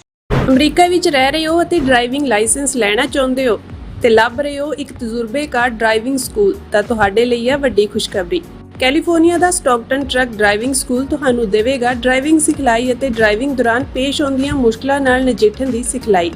25 ਸਾਲ ਤੋਂ ਵੀ ਵੱਧ ਦੇ ਤਜਰਬੇ ਨਾਲ ਤੁਹਾਨੂੰ ਮਿਲੇਗੀ ਡਰਾਈਵਿੰਗ ਨਾਲ ਸੰਬੰਧਿਤ ਹਰ ਤਰ੍ਹਾਂ ਦੀ ਸਿਖਲਾਈ, ਉਹ ਵੀ ਵਾਜਿਬ ਕੀਮਤ ਵਿੱਚ। ਫਿਰ ਦੇਰ ਕਿਸ ਗੱਲ ਦੀ, ਅੱਜ ਹੀ ਸੰਪਰਕ ਕਰੋ 2097883308 ਜਾਂ ਫਿਰ 2093139919 ਨੰਬਰਾਂ ਤੇ ਅਤੇ ਪਾਓ ਆਪਣਾ ਡਰਾਈਵਿੰਗ ਲਾਇਸੈਂਸ।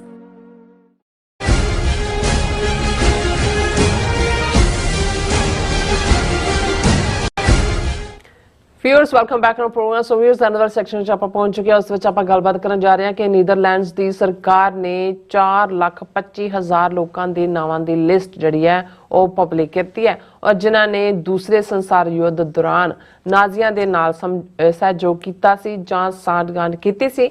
ਔਰ ਯਾਦ ਰਹੇ ਨੀਦਰਲੈਂਡਸ ਤੇ 4-5 ਸਾਲ ਜਰਮਨ ਦਾ ਕਬਜ਼ਾ ਰਿਹਾ।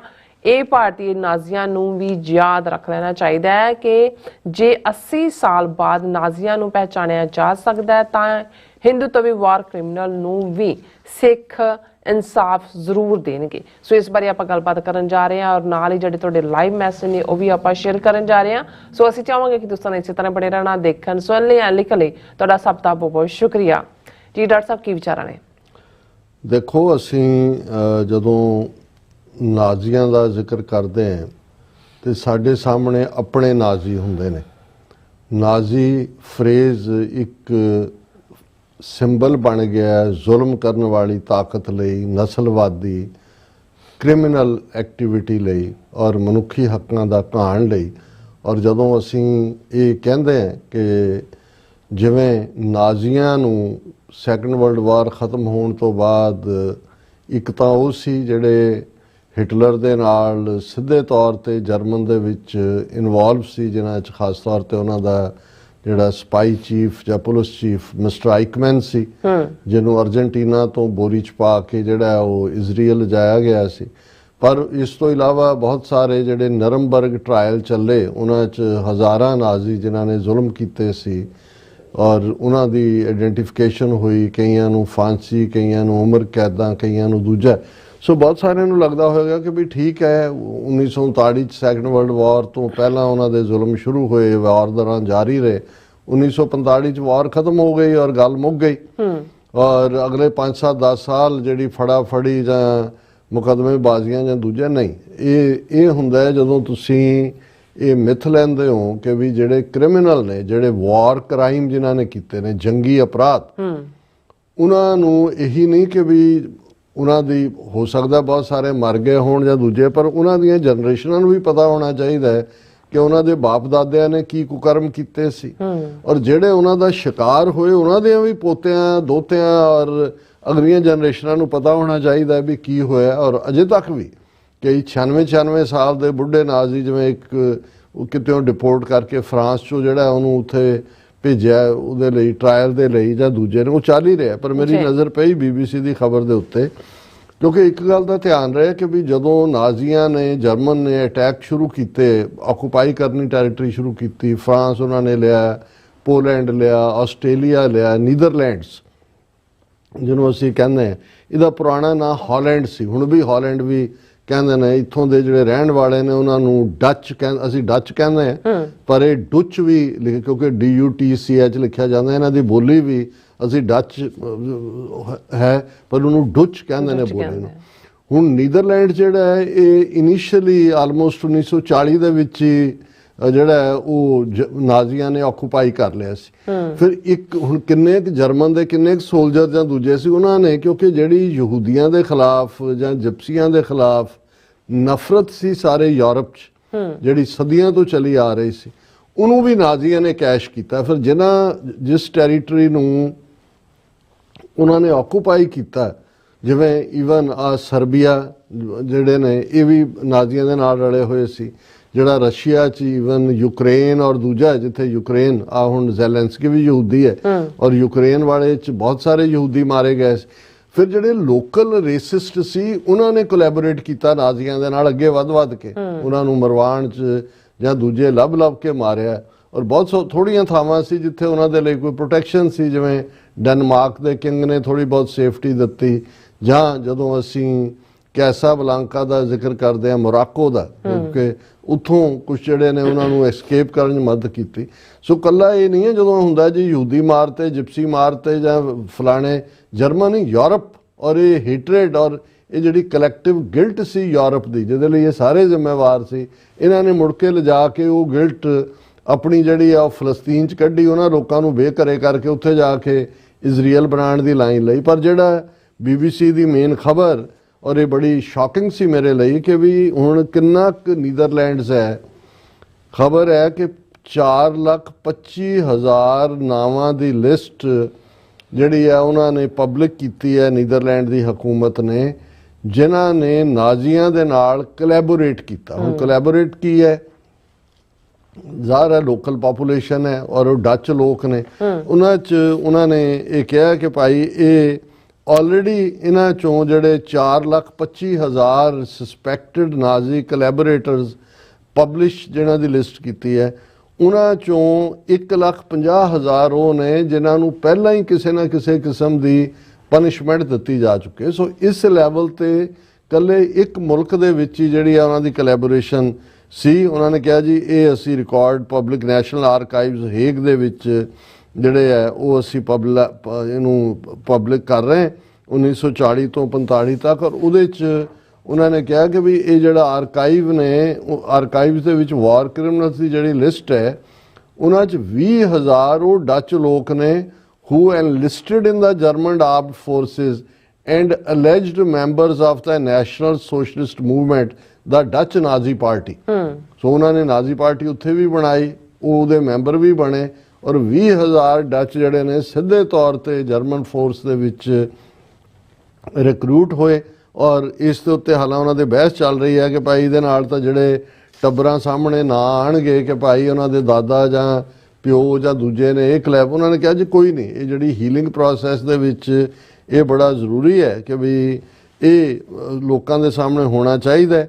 ਔਰ ਉਹਨਾਂ ਨੇ ਕਿਹਾ this archive contains important stories of both present and future generation from children who want to know what their father did in the war to historians researching the grey areas of collaboration. ਅਜੇ ਵੀ ਕੁਝ ਥਾਵਾਂ ਨੇ ਜਿਨ੍ਹਾਂ ਬਾਰੇ clear ਨੇ। ਉਹਨਾਂ ਨੇ ਕਿਹਾ ਜੀ ਅਸੀਂ 85 ਸਾਲ ਬਾਅਦ ਵੀ ਅਜੇ ਕੁਝ ਆਸਪੈਕਟ ਨੇ ਜਿਹੜੇ ਇਹਨਾਂ ਦੇ ਇਨਵੈਸਟੀਗੇਟ ਹੋਣੇ ਨੇ। ਸੋ ਅਸੀਂ ਇਹ ਲਿਸਟ ਪਬਲਿਕ ਕਰ ਰਹੇ ਹਾਂ 4,25,000 ਸਸਪੈਕਟਡ ਨਾਜ਼ੀ ਕੋਲੈਬੋਰੇਟਰਸ ਦੀ, ਤਾਂ ਕਿ ਹਿਸਟੋਰੀਅਨਸ ਲਈ ਵੀ ਪਤਾ ਹੋਏ ਤੇ ਜਿਨ੍ਹਾਂ ਦੇ ਬਾਪ ਦਾਦਿਆਂ ਨੇ ਕੀਤਾ ਜ਼ੁਲਮ ਉਹਨਾਂ ਨੂੰ ਵੀ ਪਤਾ ਹੋਏ ਕਿ ਉਹ ਨਾਜ਼ੀਆਂ ਦਾ ਗੰਦਾ ਖੂਨ ਨੇ, ਤੇ ਜਿਨ੍ਹਾਂ ਨੇ ਸਫਰ ਕੀਤਾ ਉਹਨਾਂ ਨੂੰ ਵੀ ਪਤਾ ਹੋਏ।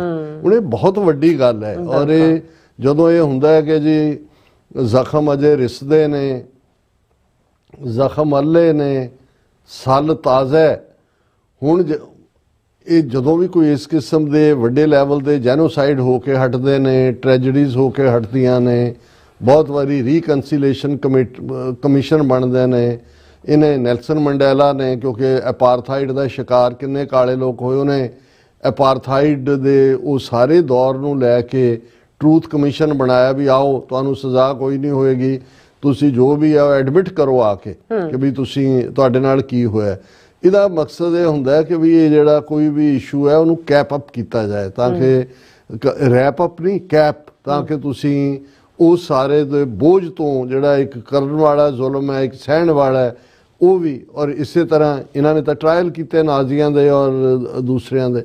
ਪਰ ਤੁਸੀਂ ਆਪਣਾ, ਮੈਂ ਤਾਂ ਜਦੋਂ ਇਹ ਦੇਖੀ ਖਬਰ ਮੈਂ ਕਿਹਾ ਕਿ ਵੀ ਇਹ 80 ਸਾਲ ਬਾਅਦ ਵੀ ਇਹਨਾਂ ਨੂੰ ਇਹ ਹੈ ਕਿ ਵੀ ਤੀਜੀ ਜਨਰੇਸ਼ਨ ਚੌਥੀ ਜਨਰੇਸ਼ਨ ਆ ਗਈ ਕਿ ਵੀ ਇਹ ਜਿਹੜੇ ਜ਼ਖਮ ਰਿਸ਼ਤੇ ਜ਼ਖਮ ਨੇ ਭਰਨੇ ਚਾਹੀਦੇ ਨੇ, ਫੈਕਟ ਸਾਹਮਣੇ ਆਉਣਾ ਚਾਹੀਦਾ। ਪਰ ਅਸੀਂ ਆਪਣੀ ਧਰਤੀ ਤੇ ਜਿੱਥੇ ਇਹਨਾਂ 4 ਦਹਾਈਆਂ ਦੇ ਵਿੱਚ ਇੱਕ ਨਸਲ ਸਾਡੀ ਮਾਰ ਮੁਕਾਈ, ਉਹਨਾਂ ਨੂੰ ਕਿਵੇਂ ਜਿਹੜੇ ਮਾਰਨ ਵਾਲੇ ਸੀ ਉਹਨਾਂ ਨੂੰ ਸਾਡੀਆਂ ਹੀ ਤਰ੍ਹਾਂ ਅਕਾਲੀ ਦਲ ਜਿਹੜਾ ਹੁਣ ਭਗੌੜੇ ਨੇ ਅਕਾਲ ਤਖਤ ਤੋਂ ਵੀ ਔਰ ਦੂਜੇ ਵੀ, ਸੁਮੇਧ ਸੈਣੀ, ਇਜ਼ਹਾਰ ਆਲਮ, ਭੱਟਾਚਾਰੀਆ, ਕਿਸ ਕਿਸਮ ਦੇ ਲੋਕ, ਸਵਰਨਾ ਘੋਟਣਾ, ਕਿਹਨਾਂ ਲੋਕਾਂ ਨੂੰ ਇਹਨਾਂ ਨੇ ਅਹੁਦੇ ਦਿੱਤੇ ਵੱਡੇ। ਫਿਰ ਬਾਦਲ ਨੇ 95-96 ਦੀ ਕੈਂਪੇਨ 'ਚ ਕਿਹਾ ਸੀ ਕਿ ਅਸੀਂ ਟਰੂਥ ਕਮਿਸ਼ਨ ਬਣਾਵਾਂਗੇ ਦੇਖਣ ਲਈ ਵੀ ਇਹ ਸਾਰੇ ਲਈ ਕੌਣ ਜ਼ਿੰਮੇਵਾਰ ਹੈ। 40 ਸਾਲ ਬੀਤਣ, ਜਿਵੇਂ ਤੁਹਾਡੀ ਜ਼ਿੰਦਗੀ ਦੀ ਕੋਈ ਕੀਮਤ ਹੀ ਨਹੀਂ ਹੈ। ਔਰ ਜੇ ਜਸਟਿਸ ਕੁਲਦੀਪ ਸਿੰਘ ਔਰ ਕੁਛ ਨੇ ਐਫਰਟ ਕਰਕੇ ਇੱਕ ਪੀਪਲਸ ਕਮਿਸ਼ਨ ਬਣਾਇਆ ਸੀ ਕਿ ਭਾਈ ਉਹਦੇ ਸਾਹਮਣੇ ਸੀ ਵੀ ਆਓ ਸਾਰੇ ਜਿਹੜੇ ਪੁਲਸੀਏ ਵੀ ਮਾਰੇ ਗਏ ਜਾਂ ਜਿਹੜੇ ਜੁਝਾਰੂ ਹੱਥੋਂ ਵੀ ਮਾਰੇ ਗਏ, let everybody should come out with their stories. ਔਰ ਅਜੇ ਇੱਕ ਦੋ ਹੀ ਉਹਨਾਂ ਦੀਆਂ ਇਕੱਠ ਹੋਏ, ਹਜ਼ਾਰਾਂ ਲੋਕ ਆਏ ਸੀ, ਉਹਨਾਂ ਨੇ ਹਾਈ ਕੋਰਟ ਦਾ ਸਹਾਰਾ ਲੈ ਕੇ ਉਹਦੇ ਤੇ ਪਾਬੰਦੀ ਲਾ ਦਿੱਤੀ। ਸੋ ਮਤਲਬ ਇਹ ਹੈ ਕਿ ਵੀ ਇਸ ਵੇਲੇ ਔਰ ਨਵੰਬਰ 84 ਦੀ ਨਸਲਕੁਸ਼ੀ ਨੂੰ ਲੈ ਕੇ ਅਸੀਂ ਦੇਖਦੇ ਹਾਂ। ਸੋ ਮੈਂ ਇਹ ਸਮਝਦਾ, ਮੈਂ ਜਦੋਂ ਇਹ ਦੇਖਦਾ ਖਬਰਾਂ ਤੇ ਮੈਨੂੰ ਇਹ ਹੁੰਦਾ ਕਿ ਵੀ ਨਹੀਂ, ਅਸੀਂ ਵੀ ਇਹ ਗੱਲ 1996 ਦੇ ਵਿੱਚ ਕੁਲਦੀਪ ਨਈਅਰ ਨੂੰ, ਜਿਹਦੇ ਨਾਲ ਪੈਲਾਟਾਈਨ ਸ਼ਿਕਾਗੋ ਦੇ ਗੁਰਦੁਆਰਾ ਸਾਹਿਬ ਦੇ ਵਿੱਚ ਡਿਬੇਟ ਹੋਈ, ਉਹ ਕੁਦਰਤੀ ਉਹਨਾਂ ਜ਼ਮਾਨੇ 'ਚ ਦੇਵ ਗੌੜਾ ਪ੍ਰਾਈਮ ਮਿਨਿਸਟਰ ਸੀ, ਉਹਦੇ ਨਾਲ ਕਿਰਨ ਬੇਦੀ ਵੀ, ਸੁਨੀਲ ਦੱਤ ਵੀ, ਹਾਲਾਂ ਉਹ ਗੁਰਦੁਆਰੇ ਨਹੀਂ ਸੀ ਆਏ ਹੋਏ, ਉੱਥੇ ਇਕੱਲਾ ਕੁਲਦੀਪ ਨਈਅਰ ਹੀ ਸੀ। ਔਰ ਉਹਦੀ ਪ੍ਰੈਜੈਂਟੇਸ਼ਨ ਤੋਂ ਬਾਅਦ ਮੈਨੂੰ ਮੌਕਾ ਮਿਲਿਆ ਤਾਂ ਮੈਂ ਉਹਨੂੰ ਕਿਹਾ, ਮੈਂ ਕਿਹਾ ਵੀ ਇੱਕ ਗੱਲ ਯਾਦ ਰੱਖਿਓ ਕਿ ਵੀ ਅਸੀਂ ਜਿਹੜੇ ਵਾਰ ਕ੍ਰਿਮੀਨਲਸ ਨੇ, ਜਿਹੜੇ ਤੁਹਾਡੇ ਜਿਨ੍ਹਾਂ ਨੇ ਸਿੱਖਾਂ ਦੇ ਉੱਤੇ ਵਾਰ ਕ੍ਰਾਈਮ ਕੀਤੇ ਨੇ, ਉਹ ਕਾਬਲੇ ਮਾਫੀ ਨਹੀਂ ਨੇ। ਜਿਹੜੇ ਤੁਹਾਡੇ ਅਦਰਵਾਈਜ਼ ਲੈਪਡੌਗ ਨੇ, ਬਾਦਲਾਂ ਵਰਗੇ ਦੂਜੇ, ਉਹਨਾਂ ਨੂੰ ਜਮਨਾ ਪਾਰ ਲੈ ਜਾਇਓ ਜਾਣ ਲੱਗਿਆ, ਉਹ ਤੁਹਾਡੇ ਨੇ, ਤੁਹਾਡੇ ਹੀ ਰਹਿਣੇ ਨੇ, ਉਹਨਾਂ ਨੂੰ ਤੁਸੀਂ ਜਿਤਾ ਦਿਓ, ਚੋਣਾਂ ਬਣਾ ਦਿਓ।